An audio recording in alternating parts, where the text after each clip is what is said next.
Well. Ronna McDaniel. I'm not shocked. She's defending the RNC and their performance at the NBC News debate. And she praises NBC amid her calls for her resignation. Vivek Ramaswamy, of course, saying that she needed to resign. And I love how Vivek Ramaswamy, during the presidential debate, the RNC, they facilitated this debate with NBC moderators, and Vivek Ramaswamy was like, "Whoa!" He goes, "Greg Gutfeld wouldn't be moderating a debate for Democrats. Why do we have rabid Democrats moderating this debate?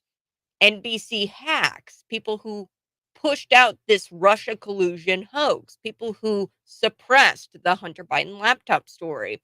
This is what Vivek Ramaswamy said. And then he called for Ronna McDaniel to come up and to resign. He goes, "If you want to come up and resign right now, I'll yield my time to you." Now, Ronna McDaniel, she's defending the RNC's decision to have NBC be the moderators of that debate. And she praises NBC. It's no different than Ron DeSantis. His influencers have turned on Tucker Carlson. Tucker Carlson was seen with Donald Trump over the weekend, and Dana White, Donald Trump Jr., Tucker Carlson. These guys have done more for the Republican Party than anybody else, and they're unelected. Okay, Donald Trump, Tucker Carlson, Dana White, these people, Donald Trump Jr. They've done way more for the Republican Party than Ronna McDaniel has ever done. I'm so tired of losing. But listen to the talking points of these DeSantis influencers. They've got one out here, and I just couldn't even believe it. They said, add Tucker to the list. He despised Trump until, and then they said, it's simple. All your favorite MAGA influencers loved DeSantis and wanted him to be president until Trump started up the Mar-a-Lago invites again. Access to power is intoxicating and overwhelms common sense. If you engage with any of these people, they're lying to you. So the talking points are out. Another one. Tucker Carlson has exposed himself for being a spineless grifter and a fraud. We all know he said Trump is a scumbag and he hates him, but yet he uses Trump for personal gain and compromises his journalistic integrity by never saying a critical thing about him. Oh boy. The right has complained for years about how chummy the media was with the Clintons, the Obamas, but now they drool all over themselves because Tucker Carlson is going to UFC events with Trump. Both Tucker and his fans are listless vessels. Wow. I mean, come on. Get over yourself, DeSantis. Get over yourself, DeSantis influencers. The talking points, they've got them, and they're big mad that Tucker Carlson was seen with Donald J. Trump at a UFC fight, and Dana White and Donald Trump Jr. was there. Tucker Carlson has done more for the Republican Party than the RNC, than Ron DeSantis. And these people are elected. Ron DeSantis is elected. His time would be better spent if he got behind Donald Trump and stopped this weaponization of the government against him. All right, we've got so much to talk about today. Today, I do want to talk about KMART in Australia because they're pulling this Festive Merry Hamas bag. Yes, I will tell you about the Hamas bag from their shelves. KMART is pulling them over this outrage, obviously, Hamas. And they said that we've got it wrong. We shouldn't have made this festive Hamas bag. So we're going to talk about that. Plus, I do want to talk about San Francisco. Poof, gone, disappears. The homeless crisis ahead of Joe Biden meeting Xi Jinping, the Chinese president. He was supposed to meet him in San Francisco. And poof, I mean, the homeless crisis ahead of this meeting just ended. Plus, I got to tell you about the U.S. Census Bureau. They are proposing adding sexuality questions for those ages 15 and up. So I've got to tell you a little bit about that because there's two senators who are standing up against this, adding these sexuality questions for 15-year-olds on the U.S. Census Bureau data that they're collecting. So We're going to get to all of that and more on the Morning Buzz. As always, I'm live in studio. That's YouTube, Facebook, Twitter, and Rumble. You can see me there. Want to start with Kmart. This story is baking me crazy. Is baking me crazy. To the people listening to this story on Cities 92.9 this morning, it may be no pig deal, but it's a pig deal to me. No, I think it's a hilarious story. But Kmart, there were some stores in Australia, and they probably had zero idea that this hilarious Mary Hamas, uh, that's what it's ham and then it's Moss.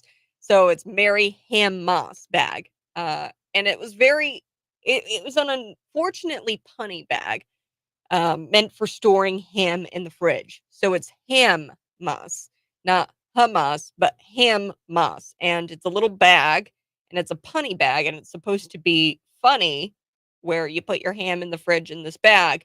They had no idea that they were going to get in trouble, these Kmart stores, for this punny bag. But one look at the bag, and you'll shortly realize why they've got to pull it from the shelves, because it looks like it says Mary Hamas. Mary Hamas bag. So obviously the conflict, the war. I hate saying that. The conflict. Why do people say the conflict? It's so much more than just a conflict. It's a full out war. And Hamas, this deadly attack on October 7th, they killed women, children, beheaded babies, right? But the Kmart stores in Australia, they had to yank these Christmas themed bags. And it was, like I said, it wasn't Mary Hamas, it was Mary Ham Moss. So it sparked all kinds of outrage for resembling the word Hamas. And in other news, I mean, Kmart still exists. This is probably one of the only Kmarts that's still in existence in the world. But the festive bag, it was intended to store ham in the fridge. You put the ham in the bag, and it first drew outrage from the Australian Jewish Association because they obviously didn't find it amusing. Hem, amusing, hamusing. So on X, they wrote the Australia Jewish Association. They said, check out the special Christmas bag currently available via Kmart online. Yes, this is real. And then they attached an image of the $4 festive tote that says Merry Hamas. Uh, and let's just say Kmart was a bit too ambitious with this one. Um, although this is potentially funny, they go on in the X post, the Jewish Association. They say, although this is potentially funny, it's really not a good look. We suspect some product managers may cause the company some embarrassment. So whoever created this product, shame on you. This is going to cause the company a lot of embarrassment. So we've politely written corporate, and we've asked for the product to be pulled. That's what the Jewish Association on X had asked. So Kmart is no amateur. They're no amateur. Many people enjoy ham on Christmas, and marketing decisions for the holidays, they are made far in advance. So this was clearly a decision that was made to make such a bag long before the October 7th hambush on Israel. Hambush on Israel. Hambush. Um, I'm having way too much more fun. It was an ambush on October 7th, and like I said, it's terrible what happened on October 7th, but this holiday bag was made far in advance. They do holiday marketing far, far, far before October 7th. Kmart did. They're no amateur, okay? People enjoy ham on Christmas, and they made this marketing decision far before October 7th. Now, Kmart did come out and apologize, and it's likely that they have amnesia about the connection between Christmas ham and a terrorist organization that doesn't even really hate ham. I think that this is really ironic because Jewish people and Islamic people, they don't eat ham. So here is what the spokesperson for the company said to Politico. They said, we got it wrong on this occasion. We apologize unreservedly. So they came out, fully denounced this marketing decision to say Merry Hamas on the bag. But it's just ham. It's not Hamas. They meant to write ham. So they said when designing this product, we clearly didn't think through all of the implications, and the product has been removed from sale. Christmas ham is a staple tradition in Australia, where it is sold, actually served cold. So here in America, we serve ham on Christmas a lot of the time, but we heat it up and we bake it, typically with pineapple and brown sugar, right? They eat it cold in Australia. That's their Christmas tradition. Now, this may not have been hamtastic timing, hamtastic, and the company should have probably shelved the product for a year when conflicts have been going on. I mean, this isn't anything new. Hamas has been going after uh, the Jews for quite some time. The Palestinians, Hamas, I repeat myself, they've been going after the Jews since the beginning of time. Okay. The Roman Empire, they destroyed Israel 70 AD. So this has been going on, the eradication of Jews, World War II, Hitler. Need I repeat myself? This has been going on, and I think that the company probably should have shelved the product uh, for, long ago. Like they should have known, that it didn't look good. When you look at the bag, it's like very clearly it looks like Mary Hamas. But like I said, it has nothing to really do with Hamas, and we shouldn't normalize this level of sensitivity. I don't think, because, and like I said, there's no doubt that Hamas is an evil terrorist organization, but there's no connection to them with this pulled pork, with this ham. The ironic thing here, like I said, Muslim Jewish people, they can't eat ham, but because of this, one of the only standing Kmart's left in the world will have to come out with their hams up. Hams up! Hams up, Kmart! Why'd you put out the Mary Hamas bag? If you ask me, people were a little bit too emotional about this one. Yeah, they just were. They were just too emotional about this one. Clearly, this wasn't anything to do with Hamas. I don't think that there was actual malice here. But like I said, the product managers, the people who actually created this product, do they not know that Hamas has been going after the Jewish people for literally hundreds and hundreds and thousands of years? All right, we do have to take a break. I thought that was a fun story. We're going to come back. We're going to talk a little bit about San Francisco. Their homeless problem uh, was solved overnight, and I'll tell you why. Coming up on Cities 92.9, the news and talk of Bloomington Normal. As always, live in studio. That's YouTube, Facebook, Twitter, and Rumble. Subscribe to my YouTube channel. That's Kat Peterson 929.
Coming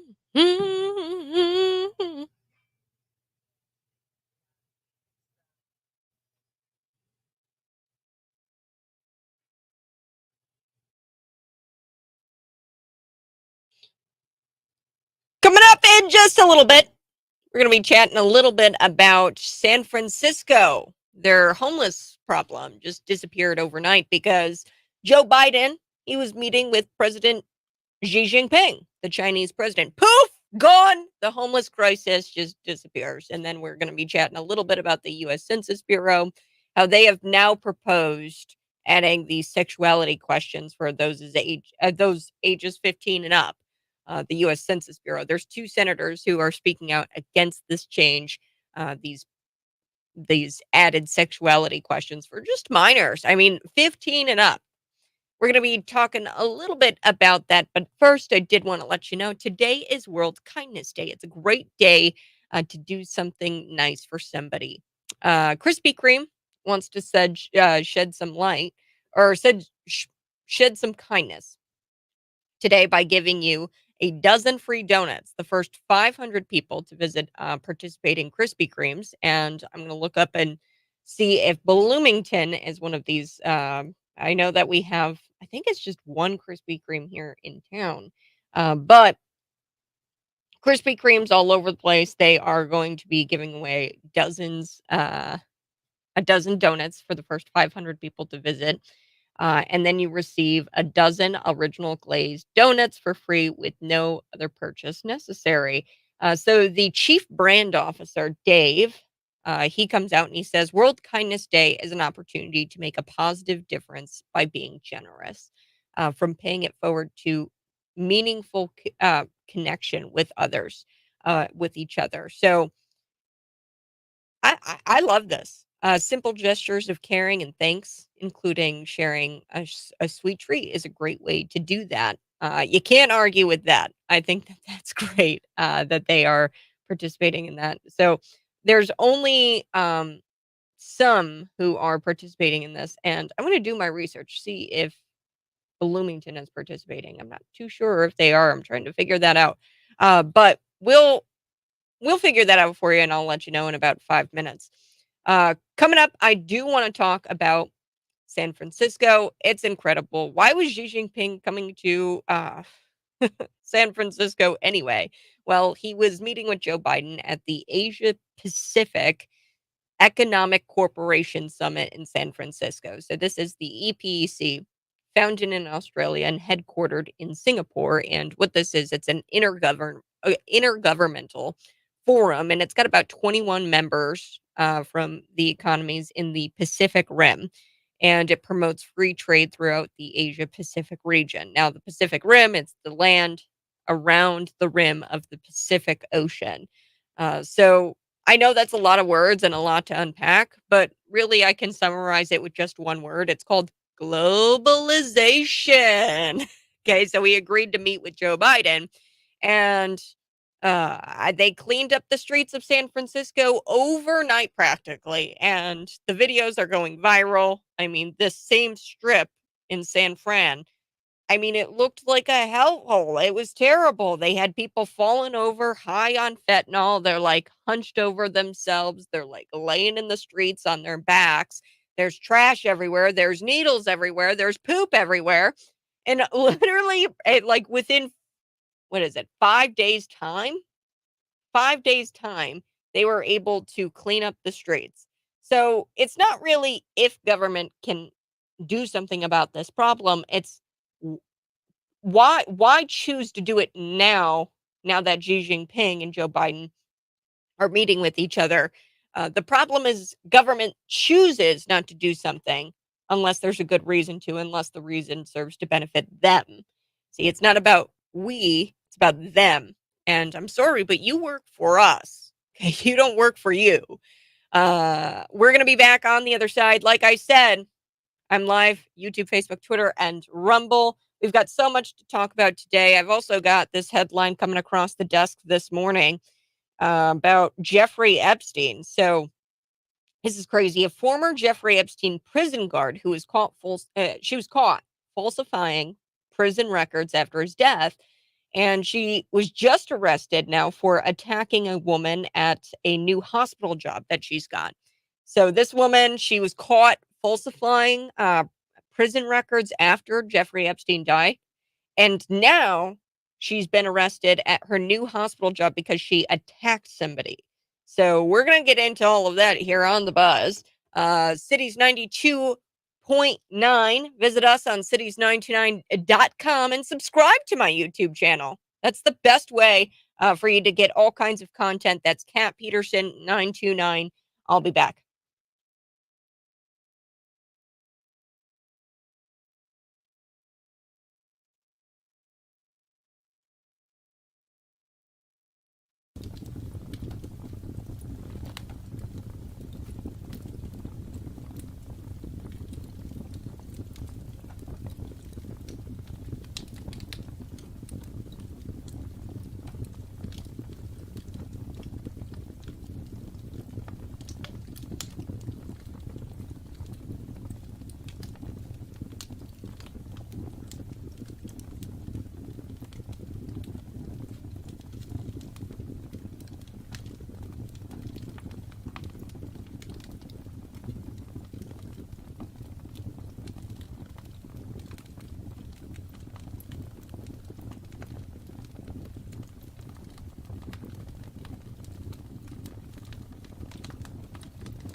Good morning, folks. Thanks so much for tuning in. I'm reading document or some court documents here. This is insane. This story.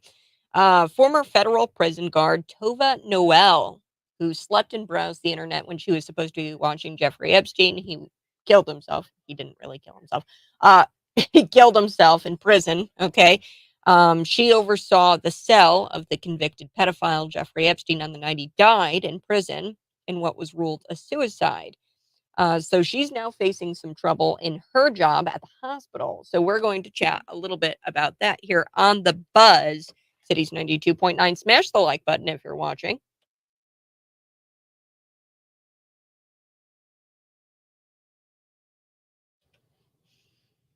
Yes, I looked it up, folks. Krispy Kreme. They're doing free donuts today because it's World Kindness Day. And this is a great day to do something nice for somebody. I absolutely love it when, I'm in the drive through and I try to pass it forward or pay it forward where, somebody in front of me pays for my coffee, I'll pay for the person. That is like the coolest thing to be a part of. And it's happened to me quite a lot. So I always pay for the person behind me if somebody pays for me up front. Pay it forward. So Krispy Kreme, like I said, they are shedding some kindness today by giving you a dozen free donuts. You get the original glazed donuts for free with no other purchase necessary. And the brand officer, he says that World Kindness Day is an opportunity to make a positive difference by being generous and by paying it forward and connecting with people. So that's something that I think we've lost in society is we have an inability to connect with people. So I think that this is really cool. Yes, on Veterans Parkway, the Krispy Kreme location here in Bloomington is giving away those free donuts for Kindness Day. I looked it up. So just wanted to let you know it's World Kindness Day. We are going to be talking about Joe Biden and how he was meeting with President Xi Jinping. Earlier this morning, I told you about this Mary Hamas bag that Kmart's in Australia had to pull. They yanked them off the shelves because it sparked some outrage. And obviously, I don't think I really need to tell you why that sparked outrage, but the word Hamas. It said Merry Hamas. It was like a festive theme bag, but really what they tried to do was make a festive bag to where you could store your ham in the fridge with this bag, and it says Merry Ham Mas.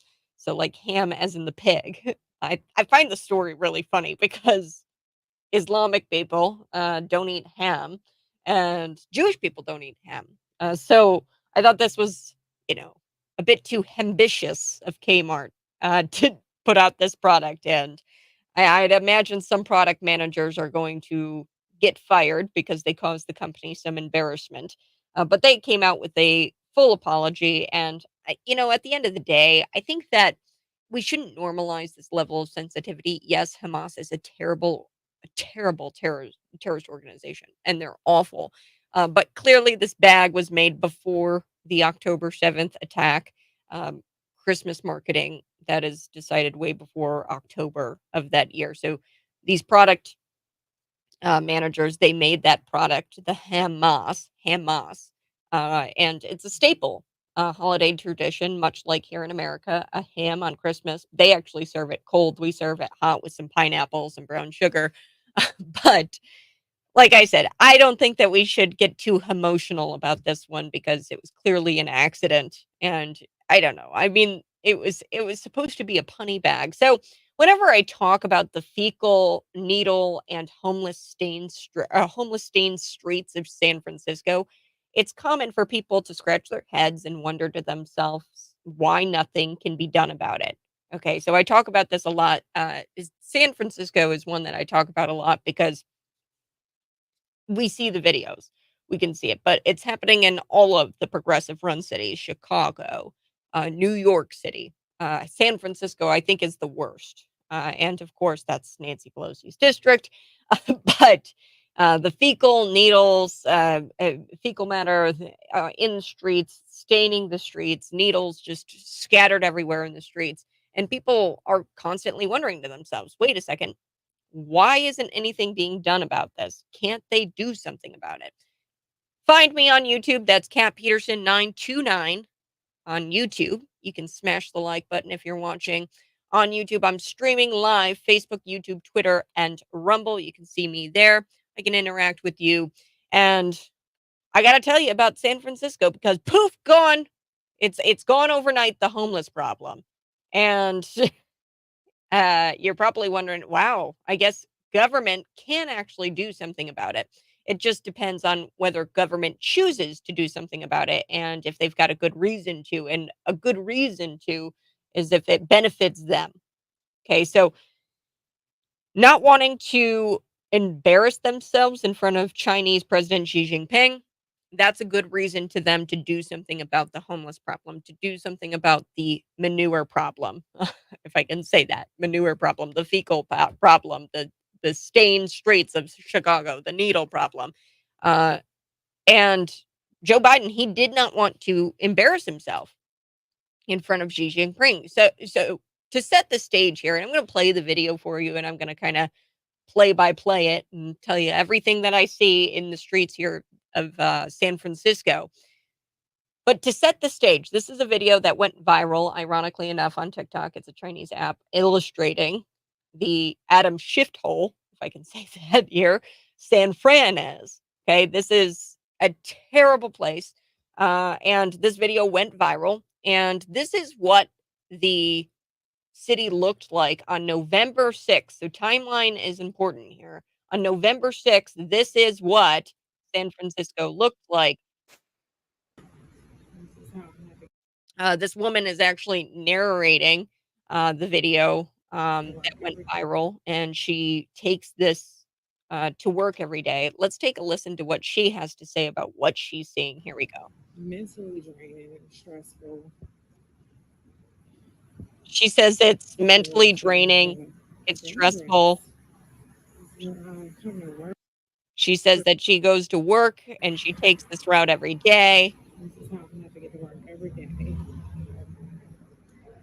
And she's walking, and in the video you can see people hunched over themselves, just I would say hundreds, about 100 people just down this strip. This is her commute to work. She has to walk to work on these sidewalks. There's trash everywhere. There's poop. I could see poop in the streets. There's needles there. I mean, this is terrible. There's one guy, and he's got his back on the ground, and he's, like, on the curb, and he's kinda using the curb as, like, a lower back pillow, if that makes sense, but it's truly disturbing. That was on November 6th, and then you take a look at what the city looked like on November 11th, and this guy, he's narrating as well what he's seeing. It's total different picture. There's no homeless people. There's no needles. There's no trash. There's no poop in the streets. Somehow they managed to clean this all up in a very short period of time. And like I said, you can see me live in studio, YouTube, Facebook, Twitter, and Rumble. You can see the images. I'll describe them here. Here Here's we his are, description. downtown San Francisco, and as you can see, they got it blocked off. I'm not a big fan of these barricades. It's sad our country's not safe enough. It's sad they got to put up barricades. So when you watch the video, you'll see uh, these big black barricades. And what it does, it barricades the sidewalks from access to the general public. Now, within the barricades, you can kind of walk, you can see people actually walking on the sidewalks, but the only people who have access to those sidewalks are those in those businesses in downtown San Francisco. You can walk out of the business and use that sidewalk to get in and out of those businesses. So look, government, if they want to, they can fix the problems. It's just whether or not they've got a good reason to. And this was a good reason because Xi Jinping, apparently, this was a good reason to uh, address the problem of homelessness, fecal matter in the streets, needles in the streets.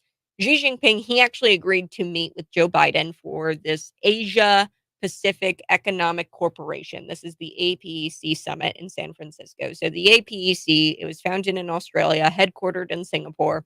And what it is, it's an intergovernmental forum of about 21 members. It's a 21 member economies. in the Pacific Rim, and it promotes free trade throughout the Asia Pacific region. So the Pacific Rim, it's all of the land that is literally on the rim of the Pacific Ocean.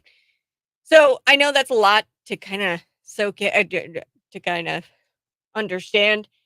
I'm going to sum it up in a lot of, or in just one word. It's called globalization. Globalization. That's what this EPC is all about. And Joe Biden, California Governor Gavin Newsom, who himself, Gavin Newsom, he traveled to China to kiss the ring of Xi Jinping. And Biden and Gavin Newsom, they didn't want to be embarrassed in front of their benefactor and their ideological comrade. Okay, so the drug problem, the homeless problem, the crime problem, the poop problem that the progressives who run San Francisco make American citizens have to deal with, it disappears for a few days. See, all of that disappeared for a few days because they didn't want to embarrass themselves in front of their benefactor and their ideological comrade, Xi Jinping. Okay, so for Xi's visit to San Francisco, government cleared out the homeless. They put up these barricades. They also planted, they've got 100 new planters. So they're actually really pretty.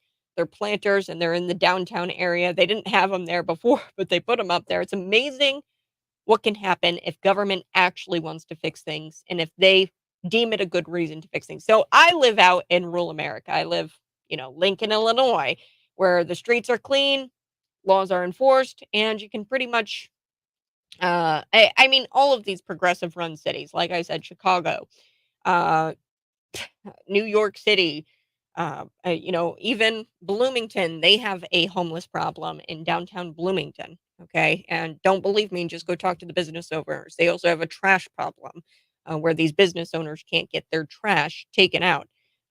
So I can make fun and I can be pretty critical of progressive run cities because, and it's easy, dare I say it, it's even fun to mock the progressive voters who keep electing the same progressive politicians to enact these same progressive policies, and then they wonder why it's unsafe to leave their glorified closet that they call an apartment at night. Okay? But I have to hand it to San Francisco here. It's not that, the city is incompetent. They just need the right motivation. If it's for them. See, it's not for we, it's for it's for me, not for thee. If it's for me, then I'll do it. I don't want to be embarrassed in front of Xi Jinping. Heck no. Governor Gavin Newsom, he doesn't want to be embarrassed in front of his ideological comrade. Joe Biden doesn't want to be embarrassed in front of his benefactor. No, no, no, no. This is pretty impressive. Okay. It's pretty impressive. I do have to take a break. We're going to come back, talk a little bit more about San Francisco. There's a couple of, you're probably wondering, what is it like to live an average day as a San Francisco citizen? It sucks. If I could sum it up for you. I've got a couple of examples. Then we are going to get into this U.S. Census Bureau. They came under fire for embracing this progressive ideology, or the progressive ideology around gender and sexuality, and they're pushing for taxpayers to fund it now. Okay, so now the U.S. Census Bureau, they have proposed adding gender, sexuality questions to those for those ages 15 and up. I'm gonna unpack what that all means here on the Morning Buzz. This is Cities 92.9.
Good morning. Grab a cup of coffee, pull up a chair, sit down, and let's have a conversation. Let's chat this morning. It's 6:54 a.m. and coming up in the 7 o'clock hour, I've got so much planned for you. I do want to talk about the former Jeffrey Epstein prison guard who was caught actually falsifying prison records after his death.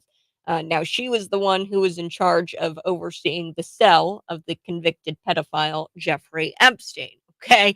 Now he died in prison and it was ruled a suicide. Jeffrey Epstein didn't kill himself. Sorry, had a frog in my throat.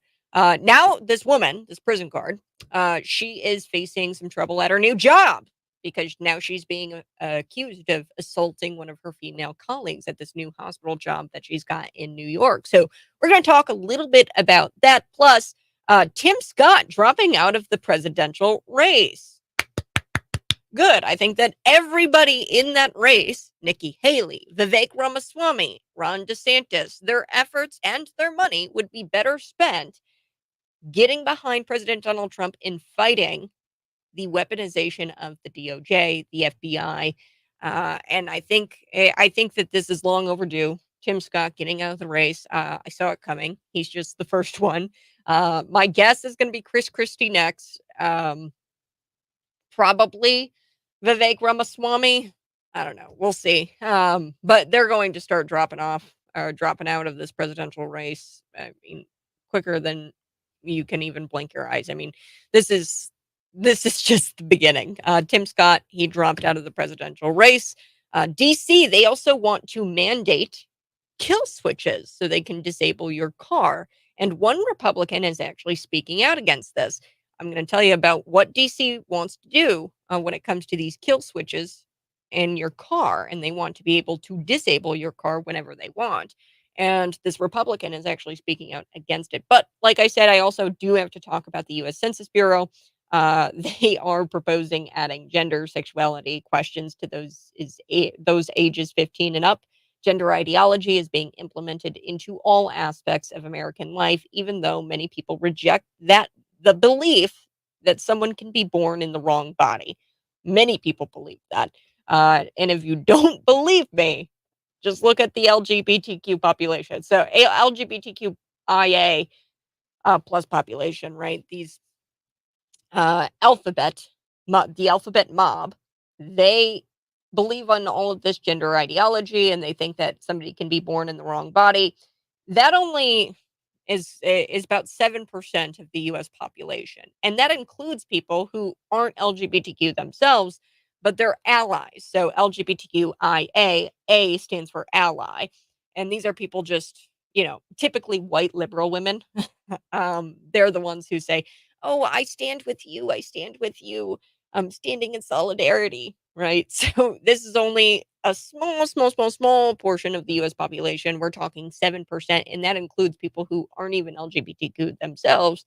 So it's even smaller for just trans people who believe that they're born in the wrong body. Okay. Not a lot of people reject that belief. And if you don't believe me, just look at the statistics of people who identify as an ally of those sorts of things, as an ally of gender ideology, and of those who actually are in the camps of lesbian, bisexual, gay, transgender. Is only about 7% of the population. Okay, lots of people reject the belief that someone can be born in the wrong body. And the job of the government was never meant to count how many people they believe they have the wrong parts. Okay, I don't know why the U.S. Census Bureau is wanting to push this and propose adding gender sexuality questions for kids, really ages 15 and up. We're going to talk about this because there's two senators who uh, are really calling on the director of the U.S. Census Bureau to rescind this plan. So I'm excited. That's next on the buzz.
Good morning, folks. Thanks so much for watching. If you're watching, go ahead and smash the like button. We're going to be back here on the Morning Buzz. And I kind of like Representative Thomas Massey. I know people are going to be like, Cad, this is incredible. And there's a reason why I say pay attention, America, when other countries try to regulate their citizens and their citizenry within an inch of their lives, within every single inch, in every single facet of their life, they're trying to regulate it. Okay. And we see this in Canada. We see it in Mexico. We see it in uh, France. We see it everywhere else, but we never really see it here in America. But now we're starting to.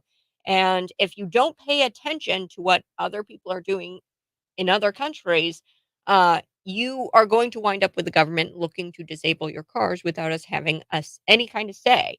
And that could be happening starting 2026. Our government will have the power to shut off your car. They're going to have the power to do that without your say. So Thomas Massey is speaking out about it. Massey, he was actually an endorser of Ron DeSantis. Yikes, early on in the presidential campaign, but he's talking about this provision, and it's so important. It's in the 2021 Infrastructure Investment in Jobs Act, and it's going to require automakers to install what's called a kill switch. I'm going to talk about it here on the Buzz. Smash that like button.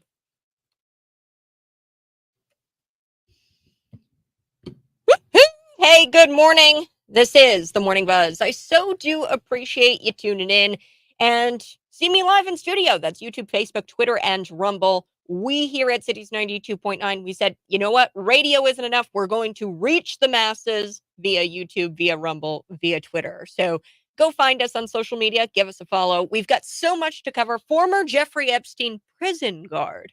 Okay, she was caught falsifying prison records after his death, after Jeffrey Epstein uh, died. And she was arrested for that. But now, get this, this prison guard, the same prison guard, she's attacking this woman at her new job. Her name is Noel, Tova Noel. And she was previously arrested for falsifying these prison records to say that Jeffrey Epstein had been properly checked on before he was found dead, before they found his dead body. She falsified that. She was actually sleeping and browsing the internet, and she was supposed to be overseeing the cell of the convicted pedophile, Jeffrey Epstein, on the night that he died in prison, and it was ruled as suicide. Jeffrey Epstein didn't kill himself. Oh, sorry. I'm kind of got a scratch in my throat there. Jeffrey Epstein didn't kill himself. What? Oh, yeah. We're back, and I'm going to talk a little bit about that. Plus, I do want to talk about DC. This is wild. By 2026, the government could mandate these kill switches so they could disable your car. You don't get a say so. And there's only one Republican speaking out against it. And, you know, I haven't been a fan of Thomas Massey, but I love that he's talking about this. And it's incredible that this is even a thing here in America. And I'm going to file under, hey, America, remember when I told you to pay attention? We're going to talk about that. But first, U.S. Census Bureau. Okay, the U.S. Census Bureau, they are under fire for embracing this progressive ideology around gender and sexuality and pushing it on taxpayers and pushing taxpayers to fund it. Okay, so the U.S. Census Bureau, they are proposing this adding of gender and sexuality questions for those ages 15 and up on the U.S. Census Bureau data and their surveys. So gender ideology, like I said, has been implemented into all aspects of American life, even though many people actually reject the belief that someone can be born in the wrong body. Don't believe me? Look at the statistics. Only about 7% of the U.S. population falls into this camp of LGBTQism. Okay, only 7% subscribe to that ideology in America. So the job of the government was never meant to count how many people believe that they have the wrong parts, the wrong body parts. Okay, I don't know when we decided that that was the role of the government, but people somewhere they thought that hey, what should the government be doing? Well, we should be counting how many people believe that they have the wrong body parts. Although we know that number is small, but it seems like some people in Washington are a bit confused as to the purpose of elected officials, and their purpose is to protect freedoms. Their purpose is to protect freedoms and to be a force that stops evil. Okay, I really do think that they are to be uh, protectors of evil and protectors of our freedoms, or protectors against evil and protectors of our freedom. So I don't remember reading anywhere in our founding documents that the government is supposed to promote gender ideology. I'm sorry, but it's not there. I've been looking through these documents. I'm looking through the Constitution. Where is it? I can't find it. Nowhere in these founding documents does it say that the government is supposed to be promoting gender ideology. Do you think promoting one radical ideology over the other actually trumps our natural right to religious freedoms? Do you think promoting one radical ideology over the other actually trumps our natural rights to, or our natural right to religious freedom? So, uh, Senators Marco Rubio, J.D. Vance, they sent a letter actually to the U.S. Census Bureau director calling on him to rescind this plan to incorporate gender identity and other sexual questions in the survey that reaches more than 3.5 million Americans annually. The proposed change would ask someone, um, about their sex assigned at birth, and as well as their current gender. So that question would give the options male, female, transgender, non binary, and a fill in the blank option for none of the above. So they're going to ask people, hey, what's your sex assigned at birth? What's your current gender? You've got these options male, female, transgender, non binary, and you can fill in the blank if none of the options above fit you or fit your description. This is intended to reach all respondents that are at least 15 years old, 15 and up.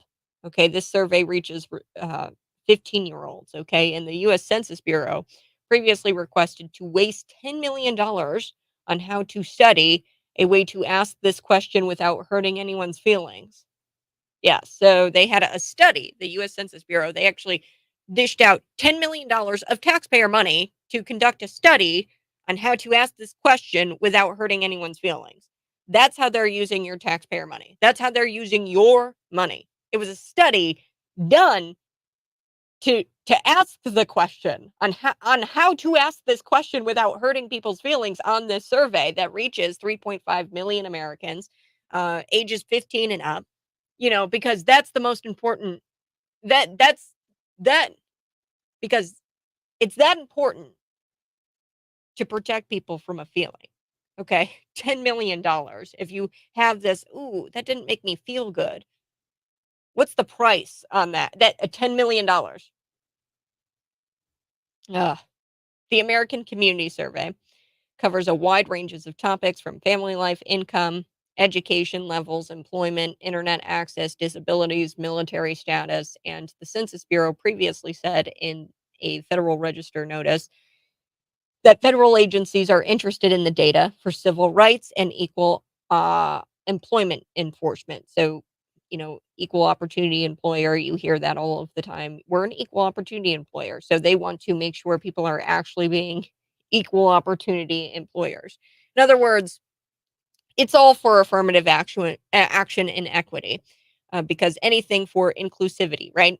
We're gonna ask 15-year-olds, hey, what's your assigned birth? What's your sex assigned at birth? And what's your current gender? We're gonna ask 3.5 million Americans that question, and we're gonna spend $10 million to ask this question, to even put it on the survey, and we're gonna spend $10 million on a study that tries to ask the question in a way that doesn't hurt anybody's feelings. I'm so angry. Okay, so according to the Center Square, one such emerging need for our nation is to improve the measurement of sexual orientation and gender identity population. The budget request said this is a budget request for the $10 million, like I said.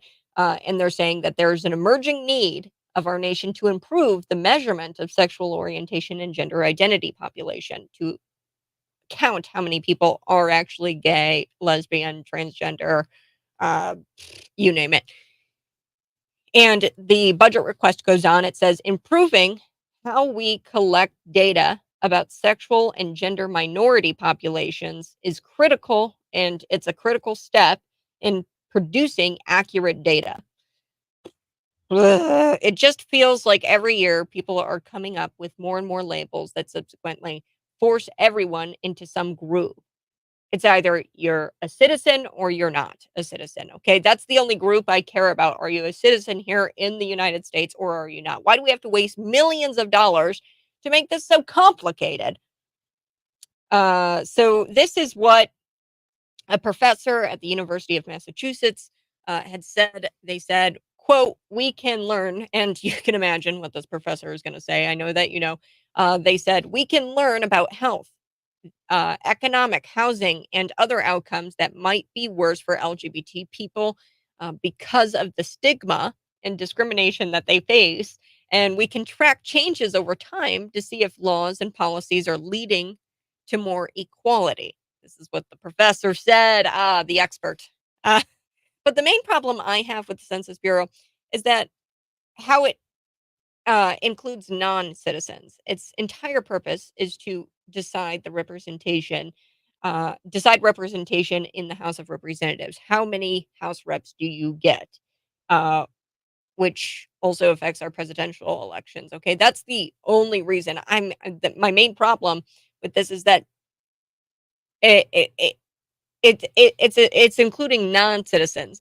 Including non-citizens in the count is unjust and subsequently devalues the votes of actual citizens because here in Illinois, when the U.S. Census Bureau conducted their count, their survey, we actually lost a representative, a U.S. House representative, a congressman, because that's how much our population shrunk. Including non citizens in that count is just unjust and it subsequently devalues the votes of actual citizens. And on top of that, unelected bureaucrats want to start asking about sexual identity. This is just another way to justify funding even more and is this just another way to justify funding even more leftist causes? At one point in time, if a stranger asked a minor about sex, it was condemned. Okay, you're asking 15-year-olds about sex and about their body parts. Does it seem like progressives might have their priorities backwards? I think so. This is ridiculous. $10 million. So a couple of senators, they're speaking out against this. Marco Rubio, like I said, and JD Vance, they sent a letter to the U.S. Bureau director and they asked him to rescind this plan to ask 15-year-olds and 3.5 million Americans were asked these questions annually in this U.S. Bureau Census survey. And they said, hey, get rid of this plan because it's dumb. So we're going to uh, talk more about that here coming up in the 8 o'clock hour. I do want to talk about Jeffrey Epstein and this prison guard who was supposed to watch him and was supposed to oversee his cell. Uh, she is actually caught in a raid. She's actually was caught falsifying prison records after his death. And now she's recently been arrested again for attacking a woman at her new job. So let's talk about this. The federal prison guard, former federal prison guard, because she got fired for falsifying these prison records, but her name is Tova Noel, and she slept and browsed the internet as she was supposed to oversee the cell of the convicted pedophile Jeffrey Epstein on the night that he died in prison, and that was ruled a suicide. It was ruled a suicide, folks. And she's now facing trouble at her new job, this Tova Noel, because she is now being accused of assaulting a female colleague at this new hospital that she works at in New York. So the woman that's been assaulted, allegedly, her name is Maida Roman. Maida Roman. She's 52 years old. Noah is 35 years old. And she actually brought forward a lawsuit over the assault per some court documents. I'm looking at the court documents here, and documents claim that Noelle was irate. She became irate as she was being trained underneath Roman. So Roman, she's 52 years old. She's training Noelle. And allegedly, Noelle actually punched her left arm, very, very hard after being interrupted. So Roman interrupted her in some sort of training that they were doing, and she punched her because Roman interrupted her. Other allegations include Noelle putting her hands on Roman another time, and then also forcefully pulling on her ear in front of other coworkers while yelling, "You don't listen." So this woman is just irate. She's insane. Noelle also allegedly made false accusations about Roman being a racist because Roman, being in the medical field, she had actually requested that the patient disclose their race on some sort of form. And because Roman had asked this person to disclose their race on a form, uh, Noel made the false accusation that Roman was racist. So Roman was fired. You're like, wait a second, Cat Roman was fired? She's the one that's being punched. She got her ear pulled. She was accused of being racist when clearly she wasn't being racist. She just asked the patient to disclose their race. She was fired. Roman was fired. Uh, the pair both met with human resources on October 18th of this year, and somehow Roman got fired and Noelle remains employed there. Um, and she goes, "Look, I don't like the problems." This is what Roman says, "But I actually really like my job." And she says that Noelle is a bully and that she's a liar. And the attorney, says that Roman, she's just a hardworking mom and she doesn't deserve this treatment that she's facing. So Noelle isn't exactly the nicest person or an upstanding citizen because guess what? She was actually previously taken into custody for falsifying documents, prison records, to say that she made these mandated checks on Epstein before they found him dead in prison on August of 2019. So they found him dead in prison in August of 2019. She was the prison guard who was supposed to be doing these mandated checks, but she didn't do them, and then she lied and she said that she did them. Okay, so she ultimately accepted a plea deal in order to avoid being locked up, and I don't know how she didn't get locked up for that. Jeffrey Epstein, he had information that I want to know. I want to know, it's amazing how a human trafficker, right? He sold humans to people. That's what he was convicted of. He was a convicted pedophile and sold young girls and women to people. But apparently, he didn't sell those young girls and women to people. He was a convicted human trafficker, but he didn't traffic those humans to anyone. Where are the people he sold those humans to? I want to know. Where are those people? And why aren't they sitting in jail? And he had the answers. He had the answers to who he was selling those people to and trafficking those people too. And then he died on Noelle's watch. She was supposed to be watching him and she was supposed to be doing these mandated checks. And then he was found dead in prison. So she's not exactly an upstanding citizen. You do something like that as a prison guard. What's wrong with you? You should. And then you lied about it. You said that you did do those mandated checks on Jeffrey Epstein, but you didn't, Noelle. And then all of a sudden, here's another woman saying, "Hey, you're beating up on me in my job. You're being forceful with me." But somehow Noelle gets to keep her job, and the woman that she's beating up on and bullying and lying about, she gets fired. How does that make any sense? Okay, I do have to take a break, and this is a story. If you're gonna know any story today, this is the story you're gonna want to know. There's a reason why I say pay attention, America, and pay attention when I bring up other countries that try to regulate their citizens within in every aspect of their life.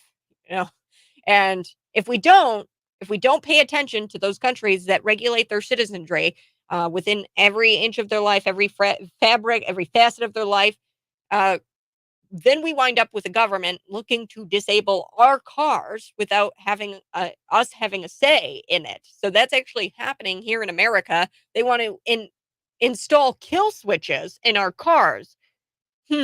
That's next.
Good morning. Hey, if you're watching, go ahead and smash the like button. Pay attention, America. So, there's a lot of stories where I'll talk about other countries and how they try to regulate their citizens and, Canada.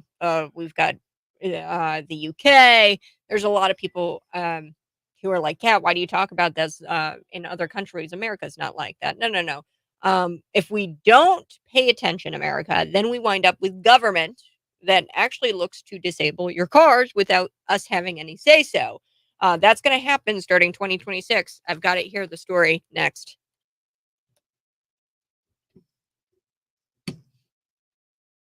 Thanks, Kat. This is a text from our texter on the text line. That's 309-451-9299. You can always text me. And they said thank you because they actually went out and got a dozen donuts, free donuts from Krispy Kreme. Yes, you can go do that today because it's for World Kindness Day. It's a good day to do something nice for someone else. And I love this. The chief brand officer of Krispy Kreme, he came out and he goes, World Kindness Day is an opportunity to make a positive difference by being generous, from paying it forward to a meaningful connection with somebody else. So, if you don't want to pay for something or give somebody something, a gift or something like that today, just having a meaningful conversation with somebody, connecting with somebody.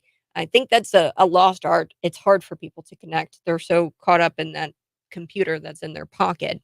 But simple gestures of just caring, saying thank you, maybe saying thank you to somebody who opens the door for you today, or maybe sharing a sweet treat with someone. That's a great way to really be kind. The other day, I'm a big baker. I like to bake. The other day, I've never met my neighbors, so I was like, you know what? I'm gonna bake a couple of pumpkin pies, and I'm gonna take it over to my neighbor, and just kind of introduce myself and say hello. And it took me like what, maybe a couple of hours to bake these pies, and yeah, they were so happy with the pies. And one neighbor, they've got a newborn baby, and she was like, "Oh, I'm so excited to eat this." And she goes, "It'll keep me up tonight when I've got to watch the baby."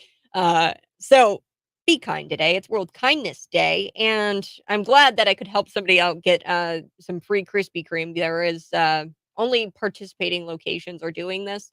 Bloomington is one of those on Veterans Parkway. So go get yourself some Krispy Kreme. Maybe bring them in for the office today. That's something kind to do.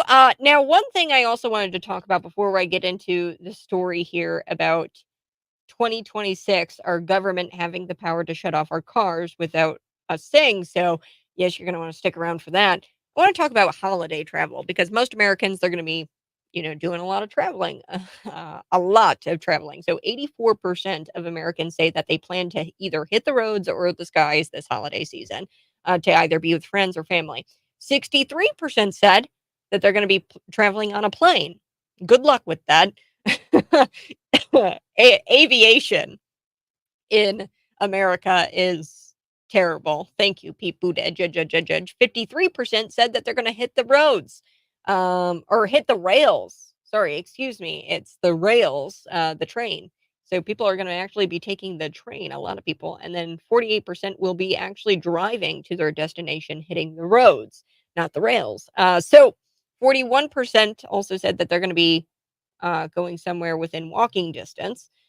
And 39% said that they plan to take an Uber or a taxi. So, however you plan to go to your destination, 85% of Americans agree that the joy of being with their loved ones outweigh the hassle of traveling. I will be traveling a little bit this Christmas holiday season. I usually do. I usually go to South Carolina to be with family and friends. And uh, we're gonna be traveling via road. I'm not much of a plane person. I hate being up in the air in an aircraft of any kind. I've been up in a hot air balloon that freaked me out, but it was amazing.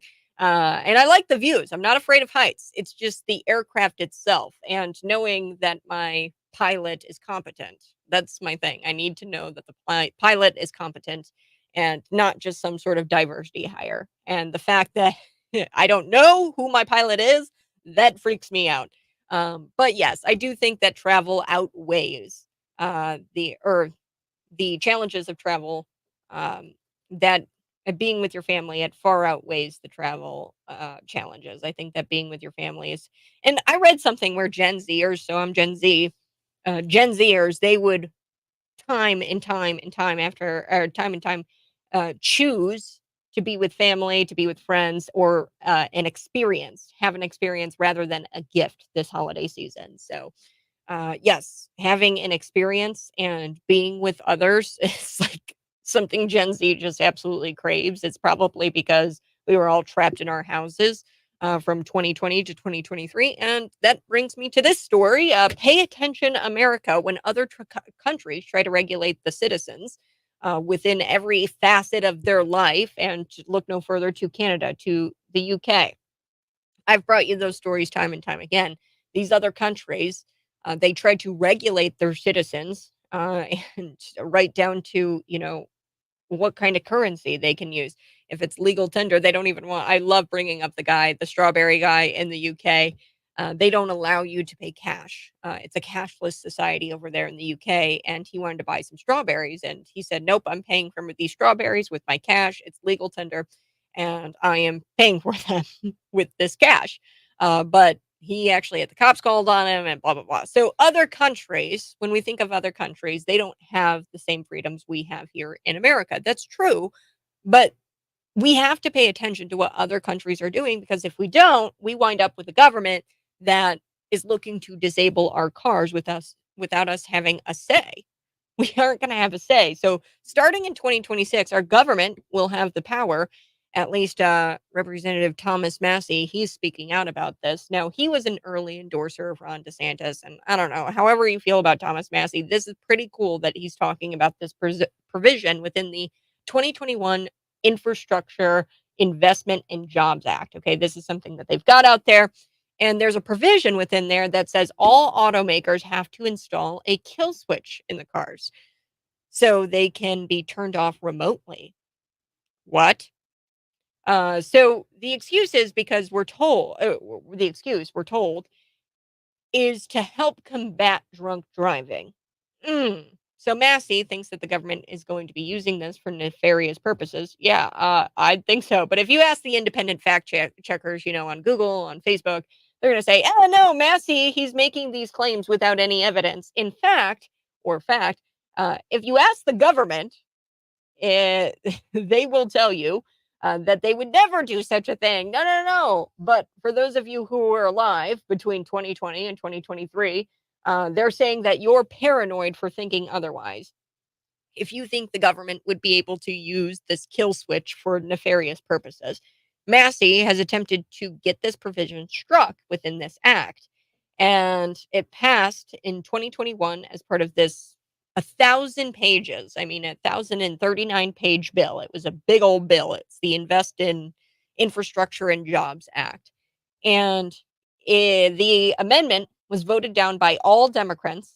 His amendment, Thomas Massey, he made an amendment to strike this provision. And it was voted down, of course, by all of the Democrats. But get this, 19 Republicans voted down his amendment.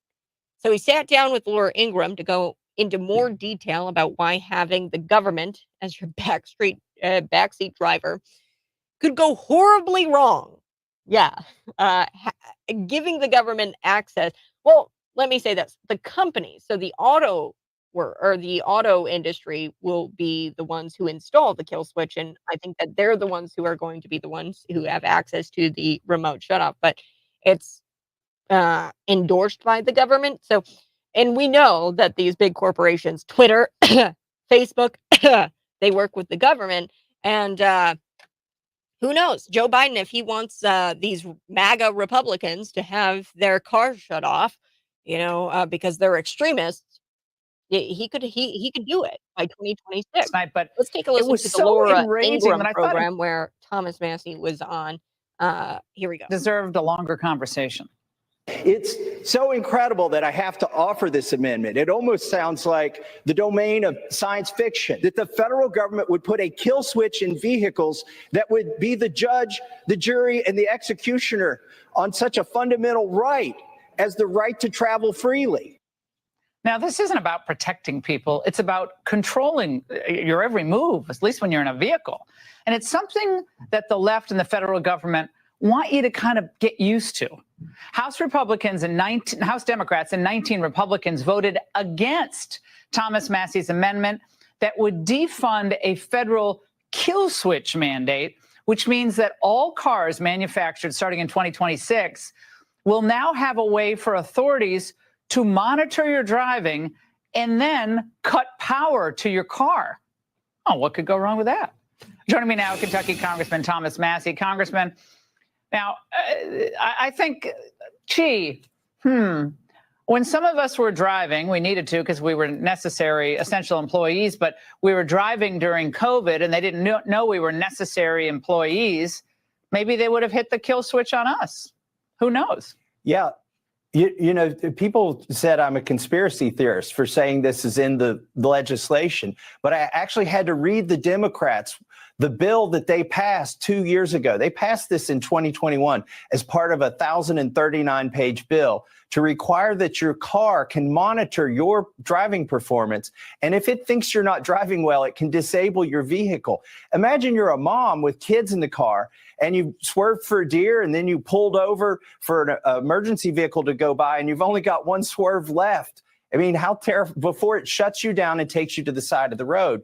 My question is, how do you appeal your conviction when you're sitting at the side of the road with a car that won't run, who knows where, stranded? Here's your colleague from Michigan, of course, auto industry capital of the world, Representative Debbie Dingell. She reacted to your amendment. We need to stop drunk driving by making impairment prevention technology.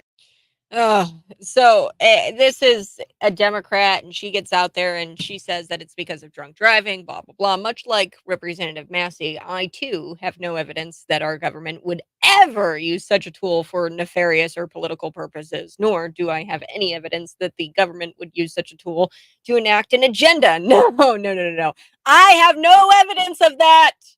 I have no evidence of that. Thomas Massey has no evidence that the government would do such a thing. But here are some unrelated stories. I'm just going to share the headlines that I find interesting. Like I said, I've got no evidence. Here's the headline. Man shares terrifying warning of what happened to his entire Amazon smart home when they accused him of a racial slur. I've covered that here on this program. He was accused of a racial slur. He did not say a racial slur, and Amazon shut down all of his smart home devices. Here's another headline. Government wants to regulate smart TVs, make state-funded news appear ahead of the commercial outlets. So they want to regulate smart TVs and they want to make state-funded news appear ahead of the commercial outlets. So they want to push state-funded news corporations, government-funded news corporations. They want to make sure that we put those ahead of the commercials on TV. So Woke Energy Company locks out customers of the setting their smart thermostat, and too bad if you don't like it. Okay, so the Woke Energy Company, they locked out their customers from setting their smart thermostats because they needed to combat climate change, and you need to sit in the cold or you need to sit in the heat because you need to save on electricity. So that actually happened. I think to Colorado. I think that's where that story came from. It was a Woke Energy Company, and they shut down the setting for people to actually use. Colorado, California, Tesla. They sent these government messages to owners about conserving electricity and not charging their Teslas. Hey, watch out! Don't charge your Teslas so often. That's what this government message popped up on your Tesla if you have a Tesla. And it said, hey, you need to start conserving electricity. I mean, are you paying attention yet? Are you paying attention, America? By 2026, they might just have a kill switch installed in your car, and you'll be driving down the road, swerve a couple of times, and then boom, your car is shut off. All right, I got to be back, or I got to come back. Got to go to break. Message from our sponsors, Cities 92.9. Hey, if you're listening to the program, support our advertisers. That's how the microphone stays on. And you can subscribe to my YouTube channel. That's Kat Peterson 929.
Good morning. Hey, thanks so much for tuning in. I so do appreciate it. If you're watching, go ahead and smash the like button, and we are going to be back.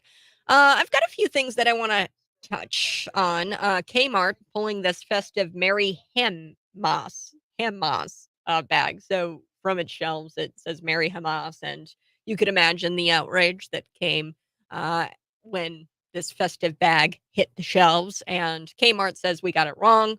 I'm going to explain what happened there with the Kmart bag. Poof! San Francisco. The homeless crisis has disappeared ahead of Joe Biden meeting with President Xi Jinping in San Francisco. And like I said, the U.S. Census Bureau, they are proposing adding sexuality questions for those aged 15 and up. We've got so much to get to today. So we are going to be back talking a little bit about that. I've got a few things I want to hit this morning. Did you go to Krispy Kreme? Did you go to Krispy Kreme? Because they're giving away free donuts, a dozen of them, here in Bloomington off of Veterans. If you're local, let's get to some of your comments.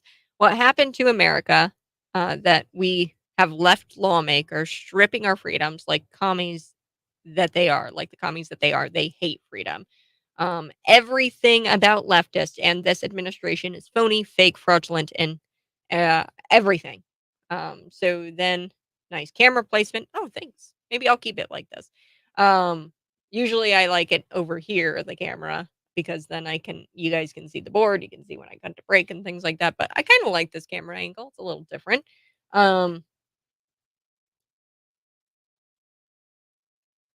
Yes, we are going to get to that.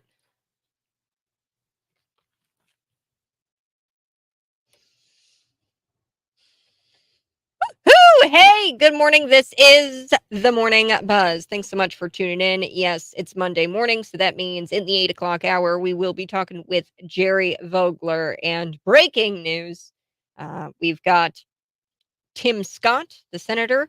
He's announced that he's done with his presidential campaign. He's dropped out. So Senator Tim Scott, he's dropped out of the presidential race. South Carolina Senator Tim Scott dropped out of the 2024 race for the presidency, and he's declared that he's endorsing no one. Big mistake. Scott made the official announcement on Fox News Sunday night after canceling his campaign stops in Iowa over the weekend. So he actually canceled all those campaign stops. And, he says, I love America more today than I did on May 22nd, which is when he announced. But when I go back to Iowa, it will not be as a presidential candidate. I am suspending my campaign. So that is what Tim Scott said. And look, folks, a better use of your time, a better use of your efforts, your money. These candidates, these presidential candidates, Ron DeSantis, Nikki Haley, Vivek Ramaswamy, all of y'all, you got to get behind President Donald Trump. Come on. You have to. He is being attacked by this government. They've weaponized the DOJ against him, the FBI. And what needs to happen, there needs to be a coming together that happens on the Republican side of things. And I'm sorry, I just don't see that happening anytime soon, because Ronna McDaniel actually got out there. She's from the RNC. We definitely need a new chair of the RNC, a new chairman. She got out there and she was praising NBC. So Vivek Ramaswamy, very famously in the Republican debate last week, said that, look, Ron McDaniel, if you want to come up here and resign right now, I'll yield my time to you. And he says, we haven't been winning. Kentucky, the Kentucky governorship, it was Andy Beshear. He should have lost, folks. He was a Democrat. He should have lost. And in Kentucky, in 2020, I think President Donald Trump won Kentucky by like 25%. So tell me how that kind of checks out, where Andy Beshear manages to get the governorship again and get reelected. It's insanity to me, because Andy Beshear is a buffoon. He's a joke. He lied to the people. Look at the Louisville mass shooting. Look at his response there. But Ronna McDaniel, she's defending the RNC's performance. She's defending the RNC's decision to have NBC moderate Republican primary debates. And like I said, Vivek Ramaswamy called her up to stage and said, hey, if you want to resign, I'll yield my time to you, Ronna McDaniel. And then he also said, Greg Gutfeld wouldn't moderate a Democrat debate. That just doesn't make sense. We should have Joe Rogan. We should have Tucker Carlson. We should have Elon Musk up here moderating this debate. We would have way more viewership, and we would actually get to the issues that people want to talk about. But Ronna McDaniel, she gets out there and she actually praises NBC News amid her calls for amid calls for her resignation. So, yeah, the Republican Party broken, and Tim Scott, he's not even endorsing anybody. He should really throw his endorsement behind President Donald Trump. Now, I do have to take a break. You're listening to the Morning Buzz. When we come back, there's a bag I got to talk about.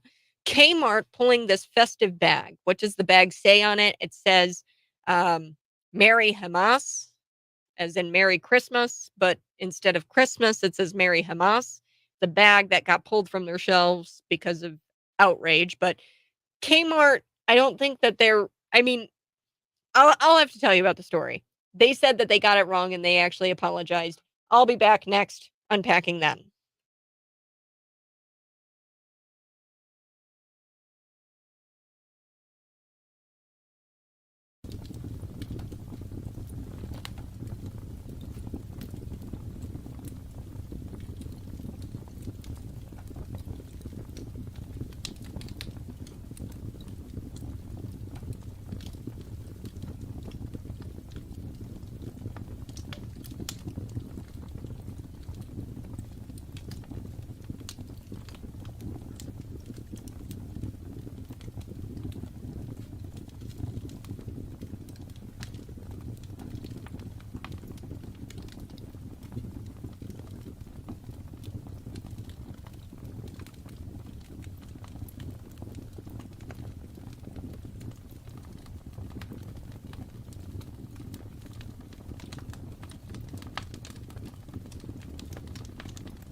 Whoa, that came up on me fast. The 7:58.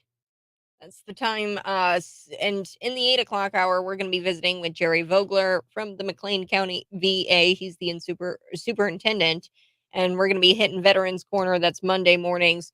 Plus, I do have to tell you about San Francisco and how their homeless problem disappeared overnight. Overnight, and I'll tell you why it disappeared overnight. Coming up in the 8 o'clock hour. This is Cities 92.9.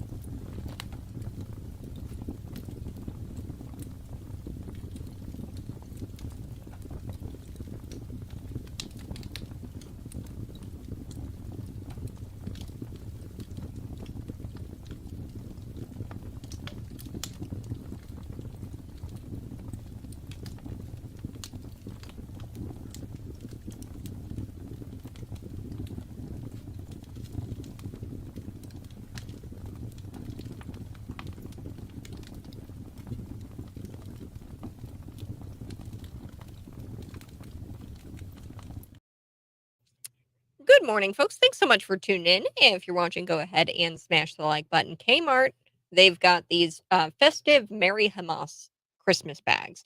It says Merry Hamas on them. The thumbnail to this video, you can see the picture of it. It's a festive bag, and they put it on their shelves. And of course, there was outrage. And this story is baking me crazy. Bacon me crazy. Making me crazy. Bacon me crazy.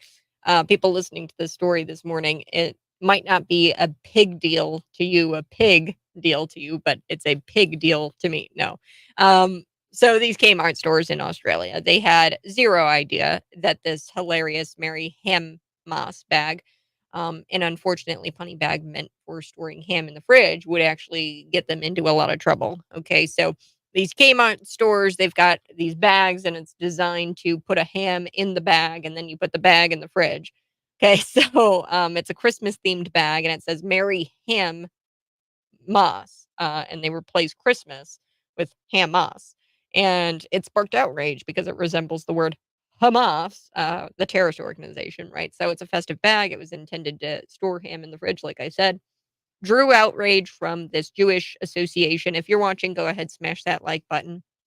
Drew outrage from the Australia Jewish Association, and then they took to Twitter and they were like, check out this Christmas bag, currently available on Kmart Online, via Kmart Online.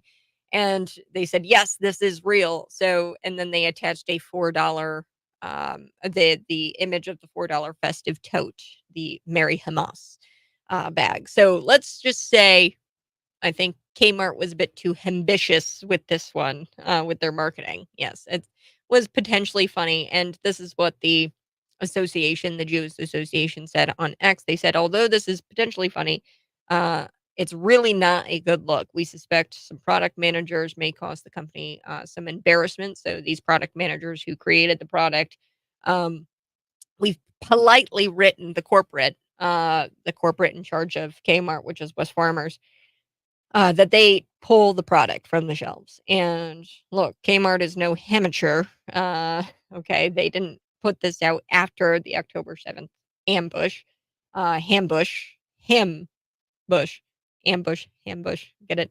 No, I'm having way too much fun with this. But many people enjoy ham on Christmas. You and I, we both enjoy ham on Christmas, and they actually in Australia, they prefer it cold, so they actually eat it cold for Christmas, but, they made this marketing decision far in advance before the October 7th ham bush on Israel. Ham bush. No. So the marketing decision for the holiday, they made that in advance way before October 7th. So Kmart later apologized and they said, you know, "We're sorry and we apologize.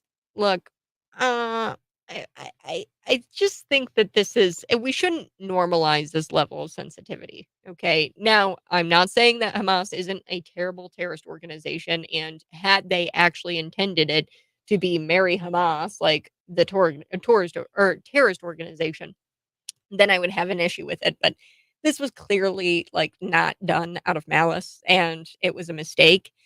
Now, the product managers, they're idiots, right? Had they known, or like even given it a brief thought, look at the word Hamas, and if they were, involved in any kind of history or understanding any kind of history, they'd know that there is a conflict and a war that has been brewing between Hamas and Israel for decades, generations, and that this is nothing new. The conflict that happened on October 7th is not the only conflict that involves Hamas. Okay, Hamas is a known terrorist organization, and they've been trying to eradicate Jewish people for decades. And the product managers really screwed up. They screwed up here. But to have this kind of reaction, I mean, yes, they should have pulled it. I do think that in the end, it was the right decision to pull the Mary Hamas bag from the shelves. But I don't want to normalize this kind of outrage because clearly it wasn't intended for the reason that people or it wasn't intended as Mary Hamas, the terrorist organization. It was intended as Mary Hamas, like ham, like the actual ham. What's kind of ironic about this is that Islamic people and Jewish people don't eat ham. So I thought that this story was pretty funny. And I wanted to share that with you. But we're going to be back talking with Jerry Vogler here for Veterans Corner. And then I also want to talk about San Francisco, Joe Biden. The homeless crisis just disappeared overnight because Joe Biden was meeting with President Xi Jinping.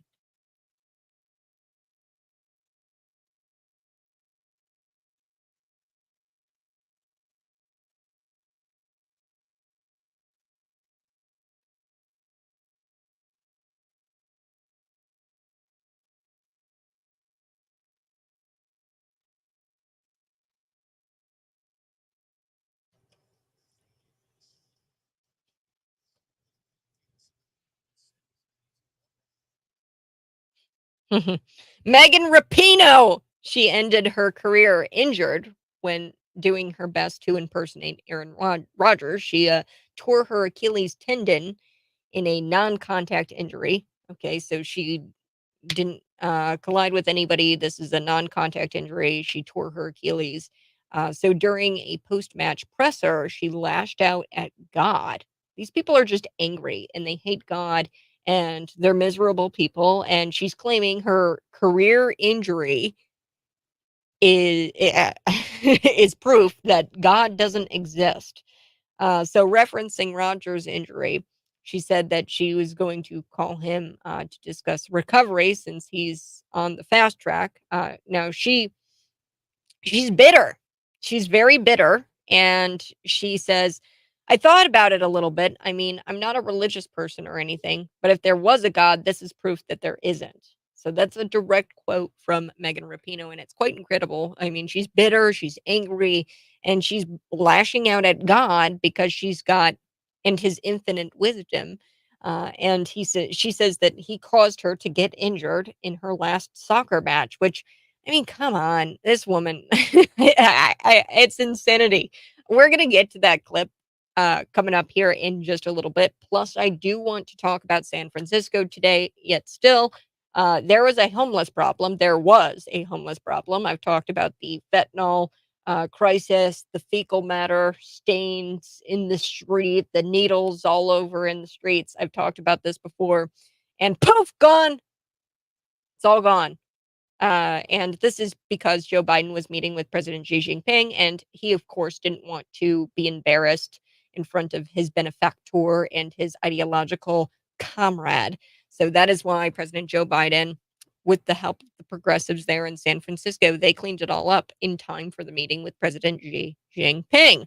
All right. If you're watching, you can smash the like button. Find me on YouTube. That's Facebook, Twitter, and Rumble. Joining me on the line, that's Jerry Vogler. Jerry Vogler joins me every Monday morning for Veterans Corner. He's the McLean County VA Superintendent. Jerry, how's your Veterans Day? Number one, I want to thank you for your service. We know that freedom isn't free. And the reason why I can get behind this microphone every morning and do my job and do it, and love it is because somebody died for me to be able to do this, this job. And freedom, it isn't free. So I thank those for my American freedom. They gave up their lives and they spilled blood so that way I could have my freedom here in this country. And for my spirit to be free, Jesus Christ died on the cross and he spilled blood. So freedom isn't free. It comes at a cost, and that's death, right? That's what happened. So one, I want to thank you, Jerry Vogler, for your service, for signing your name on the dotted line. And what was your Veterans Day like? Well, we had an event, Veterans Day event. It's annual, usually on the east courthouse steps of the old McLean County Courthouse, which is now McLean County Historical Museum. It was a beautiful day that morning at 11 minutes to 11 when they started firing the rifle off, one round every minute until 11 o'clock. And of course, traditionally, 11 o'clock is the 11 o'clock on the 11th day of the 11th month was the final sounding of the end of World War I. It was Armistice Day. Now it's been expanded to all the veterans, and it has to do with all those who served all the way from the Revolutionary forward. It was a cold day, but it was beautiful outside. However, we took advantage of the courthouse and used the courtroom there as the meeting place. And we had an overflow crowd, which that was great. I'd say between 200 and 250, which is an improvement over previous years when it usually falls Monday through Friday. It was a great crowd. I happened to be the guest speaker, so I didn't run too many people off. But my question was to the group that was there, it's great that you're all here, but where are the other 100,000 residents? And what are they doing today on their day off if they're not working? They could have also been there to recognize veterans. So it was a great day. Lots of free food at the VFW, Lone Star Steak, Texas Steakhouse, Applebee's, who was the original one giving free meals to veterans. So it was a day well done, and the weather helped for us. So we were very fortunate. I think everybody had a good, respectful time. Oh, wonderful. Well, thanks so much for your service, Jerry, and I appreciate everything you do for the veteran community here in McLean County, and that includes answering some of our questions. So, did you know most people think that burial at sea is just something you see in the movies, but there's actually an option that's still widely used today. So, tell me about burial at sea, Jerry Vogler. Especially sailors and Marines. A burial at sea is probably the most honored choice for their mortal remains final resting place. And with that in mind, it is done for the military people on a military ship, an active military ship. But family members are not able to attend the ceremony in person because it is an active duty military. However, some family members can choose to observe the ceremony from a civilian ship that is positioned nearby. And there are private firms that will provide those type of services. Civilian organizations offer burial at sea for any citizen that really wants it. It doesn't necessarily have to be a veteran. And while anyone can be buried at sea, burial from a military vessel is limited only to active duty military retirees and veterans who were honorably discharged, civilian personnel of the Military Sea Lift Command, dependents of active duty members, retirees, and veterans. What's kind of neat about this and kind of shows you how the technology is advanced here, after the ceremony, the burial flag, pictures or the video of the ceremony, and the chart showing the longitude and latitude where the service was performed are given to the family. If the veteran wants that type of service upon his departure from Earth, they can do that by contacting the Navy and Marine Corps Mortuary Affairs Office. I'll very quickly give the toll-free number here, 1-866-787-0081. And of course, they actually buried at sea the last survivor of the USS Arizona within the last year. And they actually have a ceremony there where they take a diver down with the remains of the veteran with a nice brass plate identifying who it is, and is put on the deck of the ship, the USS Arizona, right there at the memorial. So very touching ceremony. Oh, wow. I thought it only happened in movies. Uh, but another thing for Veterans Corner today, the Department of Veterans Affairs announced that the nation's first digital platform dedicated to the memory of veterans and service members has increased from approximately 5 million veterans to nearly 10 million veterans. So explain for our listeners, what is this digital platform dedicating dedicated to the memory of veterans? What is that? Yeah, there are lots of private digital platforms. Vietnam Veterans of America has one, and so forth, that identifies lots of veterans who were killed in Vietnam and that sort of thing.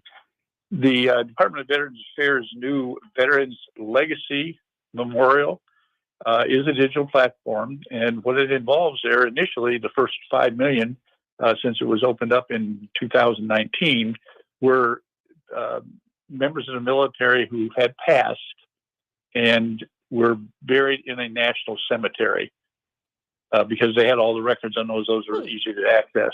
The last 5 million out of the nearly 10 million that now are enshrined on the digital platform, those last 5 million was information that they gained from the people who have applied for their veterans to receive a government-provided grave marker or medallion to be put in a private cemetery or a grant-funded cemetery by the federal government. There are 27 Department of Defense managed cemeteries, 2 National Park Service cemeteries, and thousands of private and non-VA cemeteries. And that's where they got the additional names. The neat part about it is, like a lot of the private websites that have digital platforms, it is all encompassing. And in addition to that, they have special features on it. For instance, you can go into the website and actually add pictures, documents, comments, and so forth about that veteran. Each veteran has a page in the website. And one of the really nice things about it, because I'm not sure it's done that well in the private sector, is that when you submit something, it is vetted to make sure that it's appropriate and it goes by the guidelines during that review that they should actually have that on that person's website. That's interesting. It's kind of like Facebook, but a government Facebook for veterans. Yeah, it's very easy to get to, believe it or not, va.gov/remember. Interesting. Well, I'll have to go check out all of the profiles. It's a Veterans Legacy Memorial, and it's all digital, and they just added all of those names. So that's really cool. Another thing that I wanted to hit today for Veterans Corner, you're listening to Cities 92.9. Jerry Vogler joins me every Monday morning to hit Veterans Corner. This is pretty cool. The VA healthcare delivered more than 116 million healthcare appointments to veterans. Explain the significance here. Why is that so important, Jerry?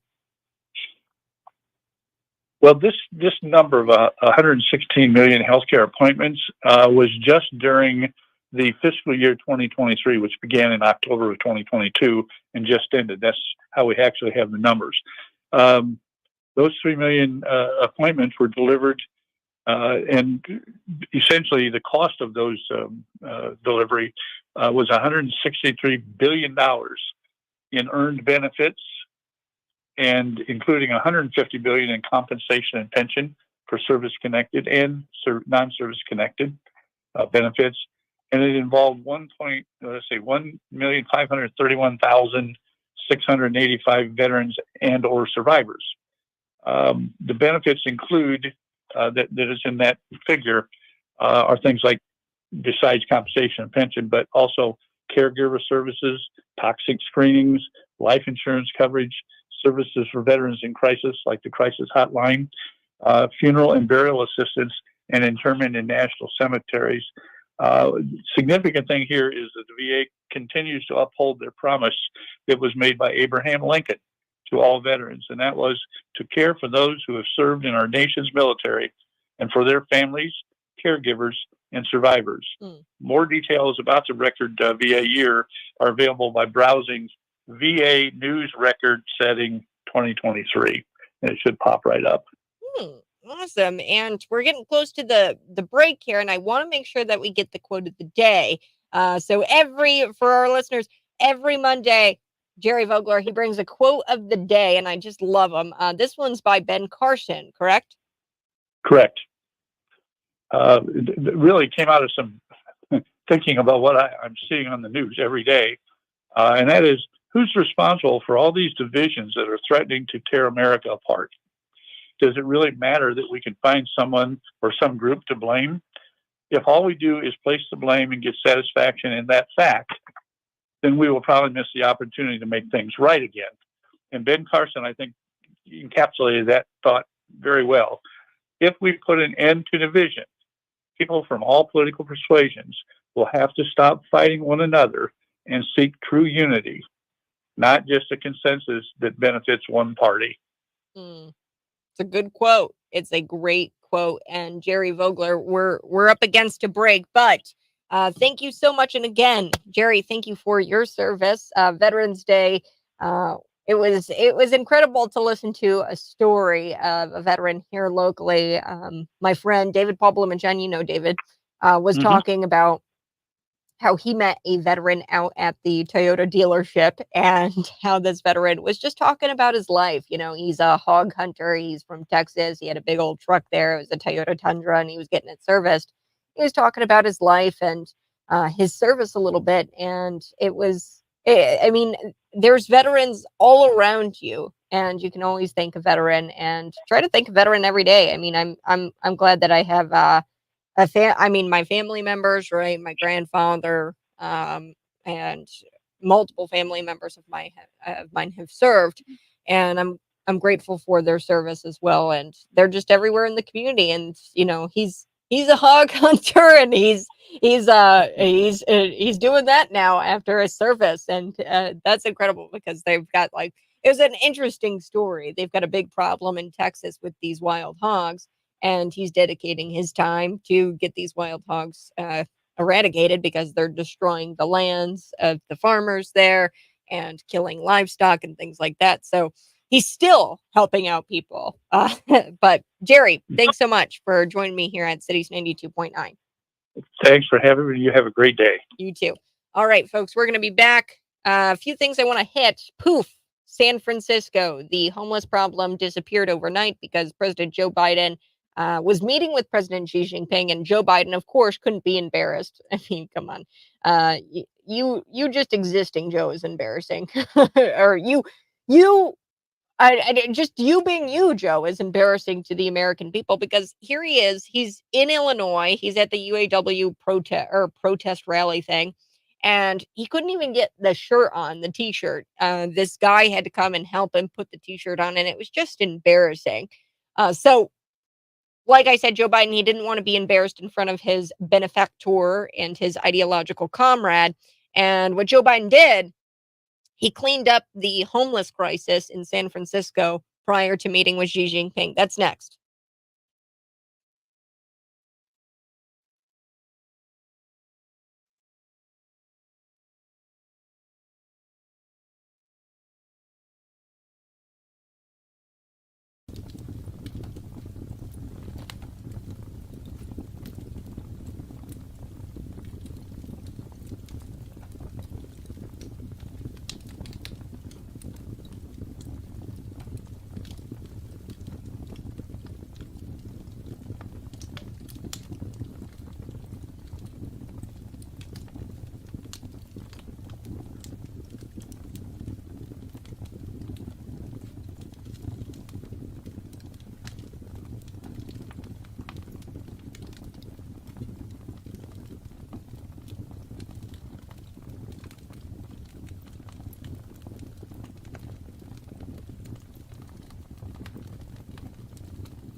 Bored with the bird. We're going to talk about how a survey found that when it comes to the Thanksgiving main dish, lots of people want to dump it. They want to get rid of the bird. They're bored with it. So we're going to talk about that and another holiday story, Merry Hamas. It's a bag from Kmart, and I didn't know in other news Kmart still exists. But Kmart, they put out these bags and it says Merry Hamas on the bag. And it's not what you think. It's not Hamas, the terrorist organization. It's Hamas. So this story is baking me crazy. Bacon me crazy. And people listening to this story this morning, you might think that this is no big deal. But no, I really do want to talk about the Kmart stores in Australia and how I think that they had zero idea that this Hamas bag, this Merry Hamas bag, was going to get all this backlash and that they would actually get into trouble for putting it on their shelves. So we're going to talk about it here next on The Buzz.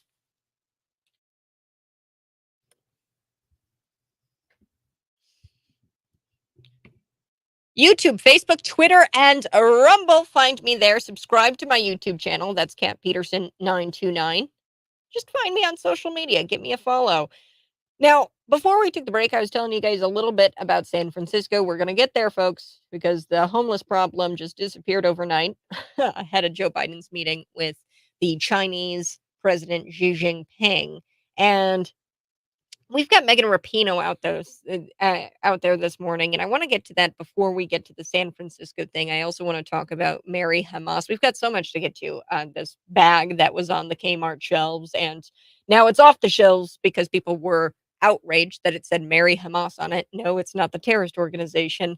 We are going to chat a little bit about that. But first, Megan Rapinoe. I got to talk about this a little bit this morning. Soccer player Megan Rapinoe. She's got purple hair. She's rabid, and she ended her career. I mean, her career is pretty much toast, I think, because she has an injury. Now she's doing her best to impersonate Aaron Rodgers, who tore his Achilles tendon, I believe, in a no-contact injury. So, or she tore her Achilles tendon in a no-contact injury. So during the post-match presser, she lashed out at God, actually, and she claimed her ending her career injured, ending her career injured, and on the ground is proof that God doesn't exist. So, referencing Roger's injury, she said that she was going to call him to discuss recovery since he's on the fast track, but she got bitter and shrill when talking about her injury, and I think it's interesting, and I gotta share this with you. You can see it in studio. I'm in studio. You can see the video. I'm going to share this. Her lashing out. She's just an angry person, and she's mad at God because she's injured. And she says that this injury is proof that God doesn't exist. Let's take a This listen. is a long one, although I'm gonna get the Aaron Rodgers treatment, whatever that is. So I'm gonna be calling him or whoever did his surgery because we need to speed this up. But yeah, I thought about it a little bit. I mean, you know, I'm not a religious person or anything, and if there wasn't God, like this is proof that there isn't. This is up. So yeah, it's just up because like 6 minutes in, eat my Achilles. I mean, what the and this is a long one, although I'm gonna get the Aaron Rodgers treatment, whatever So that she is. talks about the Aaron Rodgers treatment. She has all these profanities riddled in this video, and she's mad. She's bitter. She's bitter at God. So she's attempting to be funny here, and I think she failed miserably at it. However, the Lord does work in mysterious ways. Instead of blaming him for her injury, Rapinoe might have been better off had she acknowledged all of the gifts that he had blessed her with, right? The fact that she is an insufferable person, she's just so awful, Megan Rapinoe, could be as successful as she is without any kind of, I mean, she's not even a great soccer player. But she's successful and she gets all of this fame and people like her. You know, the fact that she's successful would, you know, that should be proof that God was looking out for her this entire time. So how does she express her appreciation for the gifts of this athleticism that she's got and her competitive spirit? By supporting policies that make it harder for young girls to have the same opportunity she did. She supports policies where men are allowed to infiltrate female sports, and it makes it harder for females to dominate in sports, and to be good at it and to be successful at women's sports because they've constantly got to come in second to a man. There are all kinds of things that God has blessed her with, Rapino. And I mean, she has a very lucrative endorsement deal with Subway, very lucrative. And even though she was so unlikable, Subway franchises begged corporate not to air her commercial. So Rapino was blessed with a job as a Victoria's Secret model, even though I mean, even though know what I mean. Look at her; she's miserable, and it shows on her. But um, it cost the company billions and billions of dollars because people boycotted Victoria's Secret. People didn't like her, and Subway, the corporation, begged corporate not to air her commercial because the commercial was getting people to not want to go to Subway anymore. So, if anything, an argument could be made for Subway and Victoria's Secret to question the existence of God because they were screwed with these endorsement deals with and employing Megan Rapinoe. So yeah, if we're digging deep into theology, an argument could be made through Megan Rapinoe's injury that there is a God, despite being such an insufferable human and pushing for things like females being in the same locker rooms, young girls being in the same locker rooms as grown men. Despite all of that and her pushing for that kind of policy, she still had tremendous success. She still had a very lucrative deal with Victoria's Secret, with uh, uh, Subway. Should he be the one who's responsible for her torn Achilles? No, no, no. Yeah, I just, I think it's incredible to see just how bitter these people actually are. And, she's got all of this success and, instead of bashing God, maybe she should be thanking God for everything that she's had up to this point.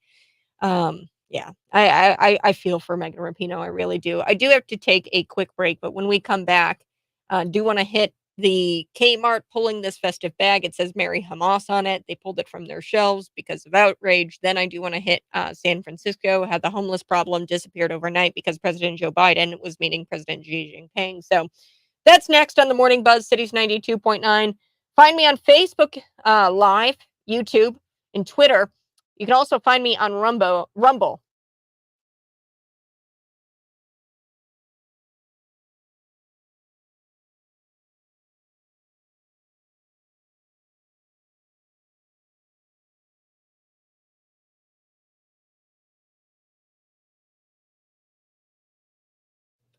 Maybe it's because God did it. Yeah. Look, I actually, um, you know, maybe this is God working in a way to where He's going to give her a test, and she's going to be able to provide testimony that God actually exists. I can't imagine a world where you blaspheme God in such a way, um, and you don't find more trouble. I'm sure she's going to find even more trouble, but it's not up to me. He's a just God, right? But yeah, maybe it's because God did it.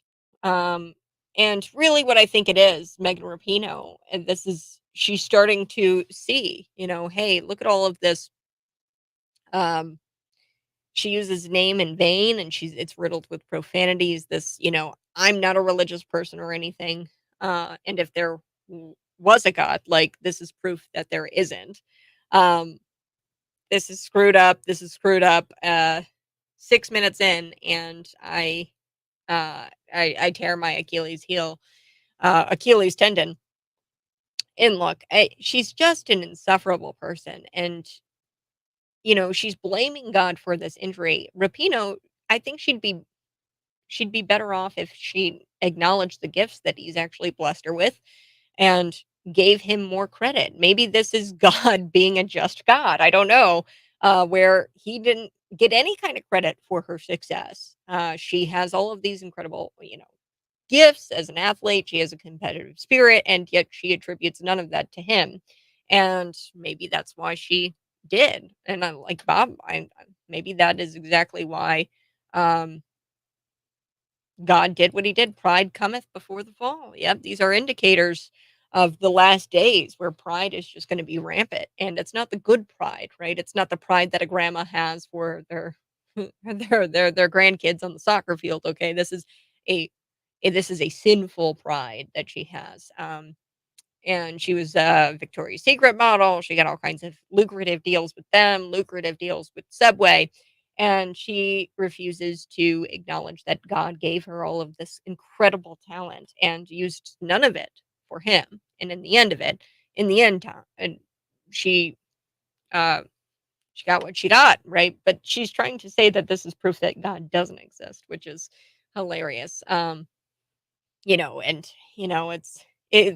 this has actually caused them doing the deal with Megan Rapinoe, Subway, and Victoria's Secret, them billions and billions of dollars because people don't like her that much. Like she's so unlikable that Subway franchises actually begged the corporation to not air her commercial because people weren't going to Subway. And yeah, I feel for Megan Rapinoe. I really do. There is a God. He should he be the one responsible for her Achilles, it would confirm that God is a him, and B, maybe sick of her not exalting and worshiping for him for the talents that he's blessed her with. Most importantly, that C acknowledges that soccer is dumb. I think God doesn't like soccer. I don't like soccer either. It's not that cool. I was okay at it, but I don't like watching it at all. Playing it is a whole different thing. Watching it is boring. Hot take, but yeah, I Megan Rapinoe, what's wrong with you? You should really be exalting and worshiping the fact that worshiping God and that you have all of these lucrative deals, Subway, Victoria's Secret, and the people boycotted those businesses, but yet you kept your deals. They lost billions because they signed you on as a spokesperson or whatever, and they still kept you on and still kept and paid you billions. We're gonna be back here next on the Buzz. I'm gonna go grab my coffee real quick.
Breaking news.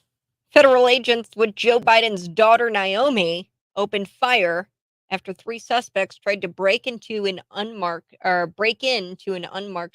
Secret Service vehicle in Washington, D.C. More on that in just a little bit, but that's just breaking news this morning, that there were federal agents with Joe Biden's granddaughter, Naomi. They opened fire after 3 suspects tried to break into this unmarked Secret Service vehicle in Washington, D.C. I don't know much about it.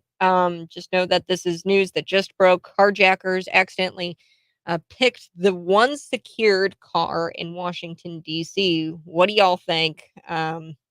Secret Service detail protecting Joe Biden's granddaughter. Naomi opened fire on 3 people who tried to break into an SUV. So the Secret Service, they opened fire on these people who were trying to break into this SUV.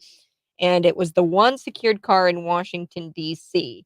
Okay, so there was one secured car in Washington, D.C. at that time. News just broke that the carjackers accidentally picked the one secure car in Washington, D.C. What do you guys think? Let me know on the Facebook live stream. That's YouTube, Facebook, Twitter, and Rumble. I'm going to share it with you here coming up in just a little bit more on that story and to gather some details, but that's just in. I guess there was a car. The granddaughter was in it.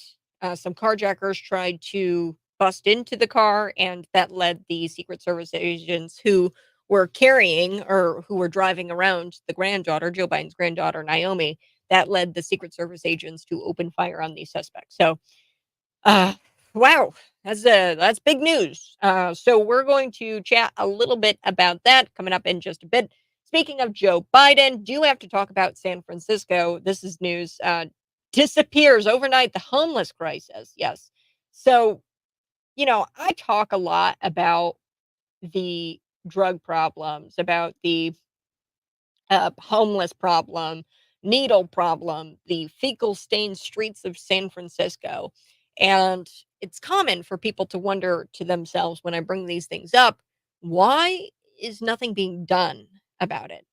Why is nothing being done about it? Well, as it turns out, there's something that can be done about it. The problem is government chooses not to do something about it unless there's a good reason to do something about it, like not wanting to embarrass themselves in front of the president, Xi Jinping. Joe Biden was summoned to meet with him, and they didn't want to be embarrassed by the poop stained streets of San Francisco when he was there. So I'm going to share this with you on the live stream. It's a video, but I'm going to kind of play by play tell you what I see here. And this is a woman who shared this. It went viral on TikTok, ironically, because that's a Chinese app. But anyway, she takes this route every day to work, and she sees a lot. Mentally draining and stressful. She says it's mentally draining and stressful, and she's Situations, but in the yes, street. coming to work. So right here, you can see vomit just lining the streets. You can see some fecal matter staining the streets. There's one guy that has his pants around his ankles, and he's using the curb, the sidewalk curb where the curb meets the sidewalk. He's using that as like a lumbar pillow, and he's sleeping in the streets. Then there's some people in drug rugs and wheelchairs, and they're all hunched over, high out of their minds on fentanyl. This is happening And every day.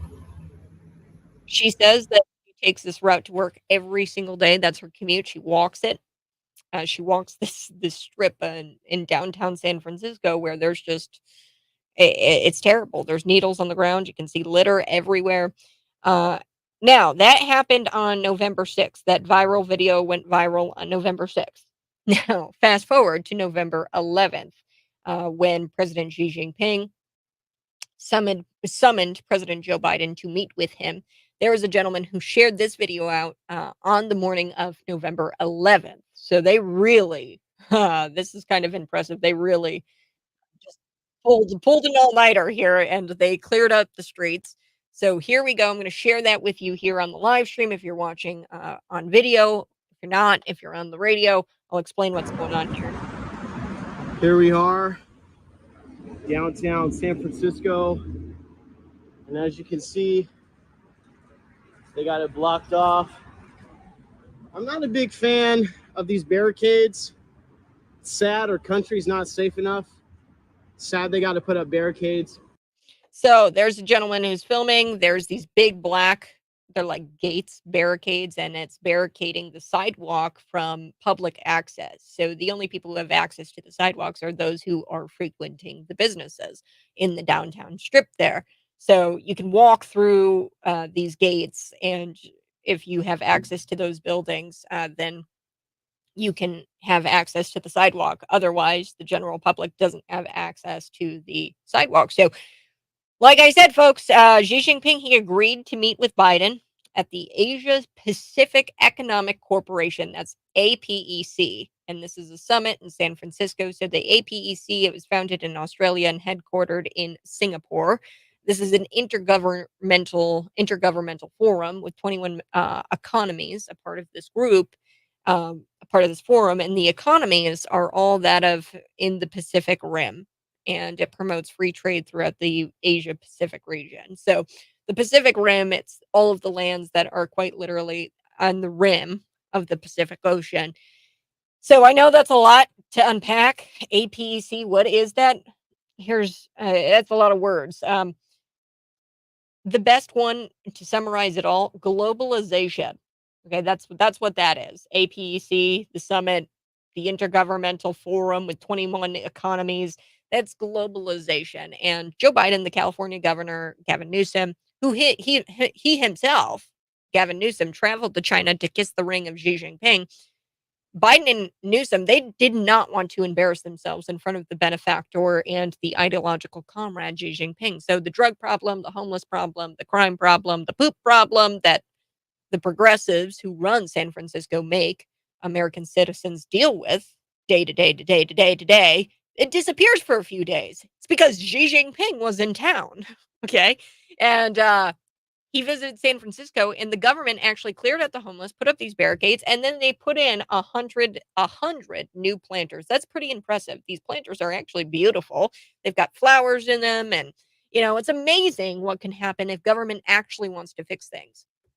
Now, as someone who lives out in real America, I live in rural America, Lincoln, Illinois. I kind of live in a very, very small town where the streets are cleaned and the laws are enforced. I can run and be safe and run. And not to say that crime doesn't exist. It does exist in even rural America. But I can be pretty critical of progressive run cities. Even here in Bloomington, ask any downtown Bloomington business owner. They will tell you that there's a homeless population problem. They will tell you that there is a trash pickup problem in the city. And it's easy to make fun of these progressive run cities. And dare I say, fun to mock these progressive voters who continue to elect these progressive politicians who enact these progressive policies. And then they wonder why.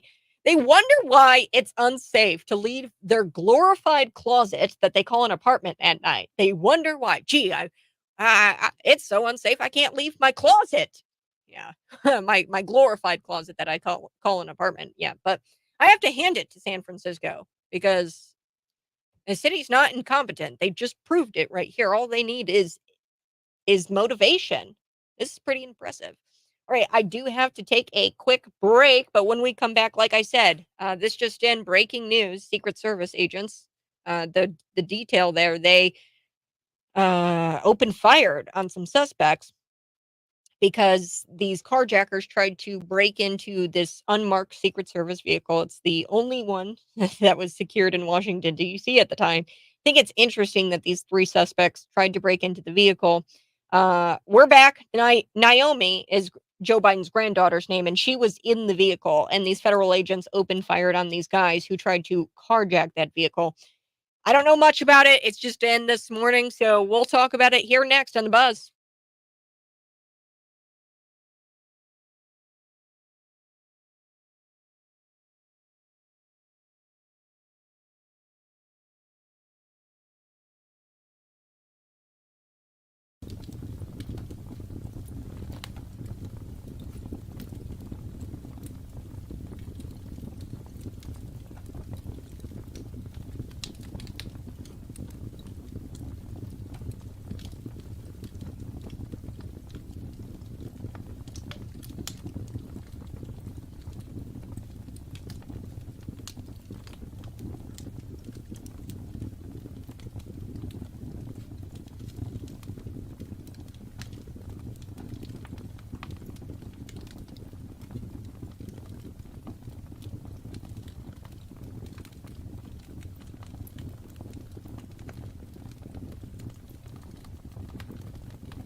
We got a Fox News alert.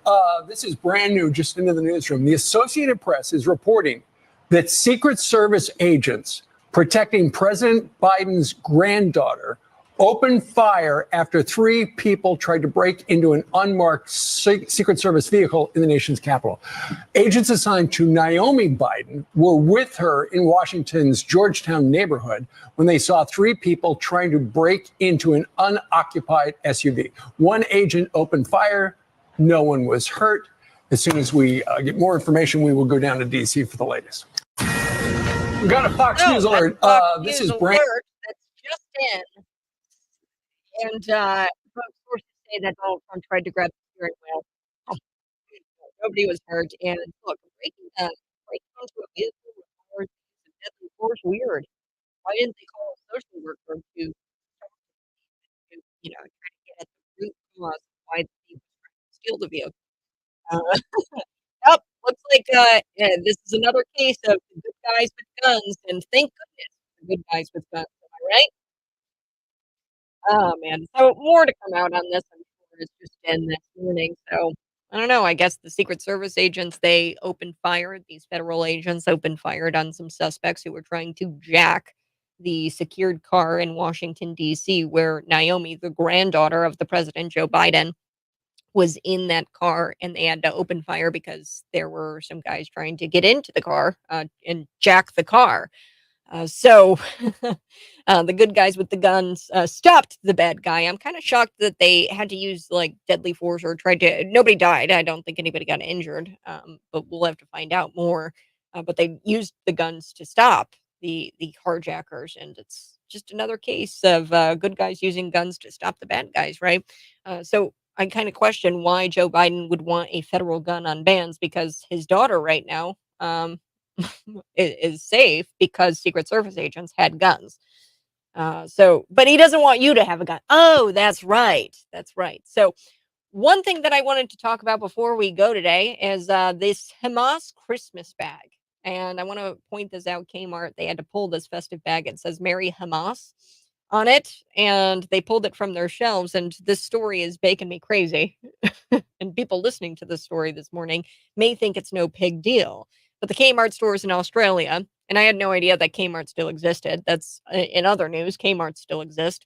But Kmart's in Australia, I'm sure they had zero idea that this hilarious Merry Hamas bag. So it actually isn't Hamas like the terrorist organization, but it's Hamas. Hamas.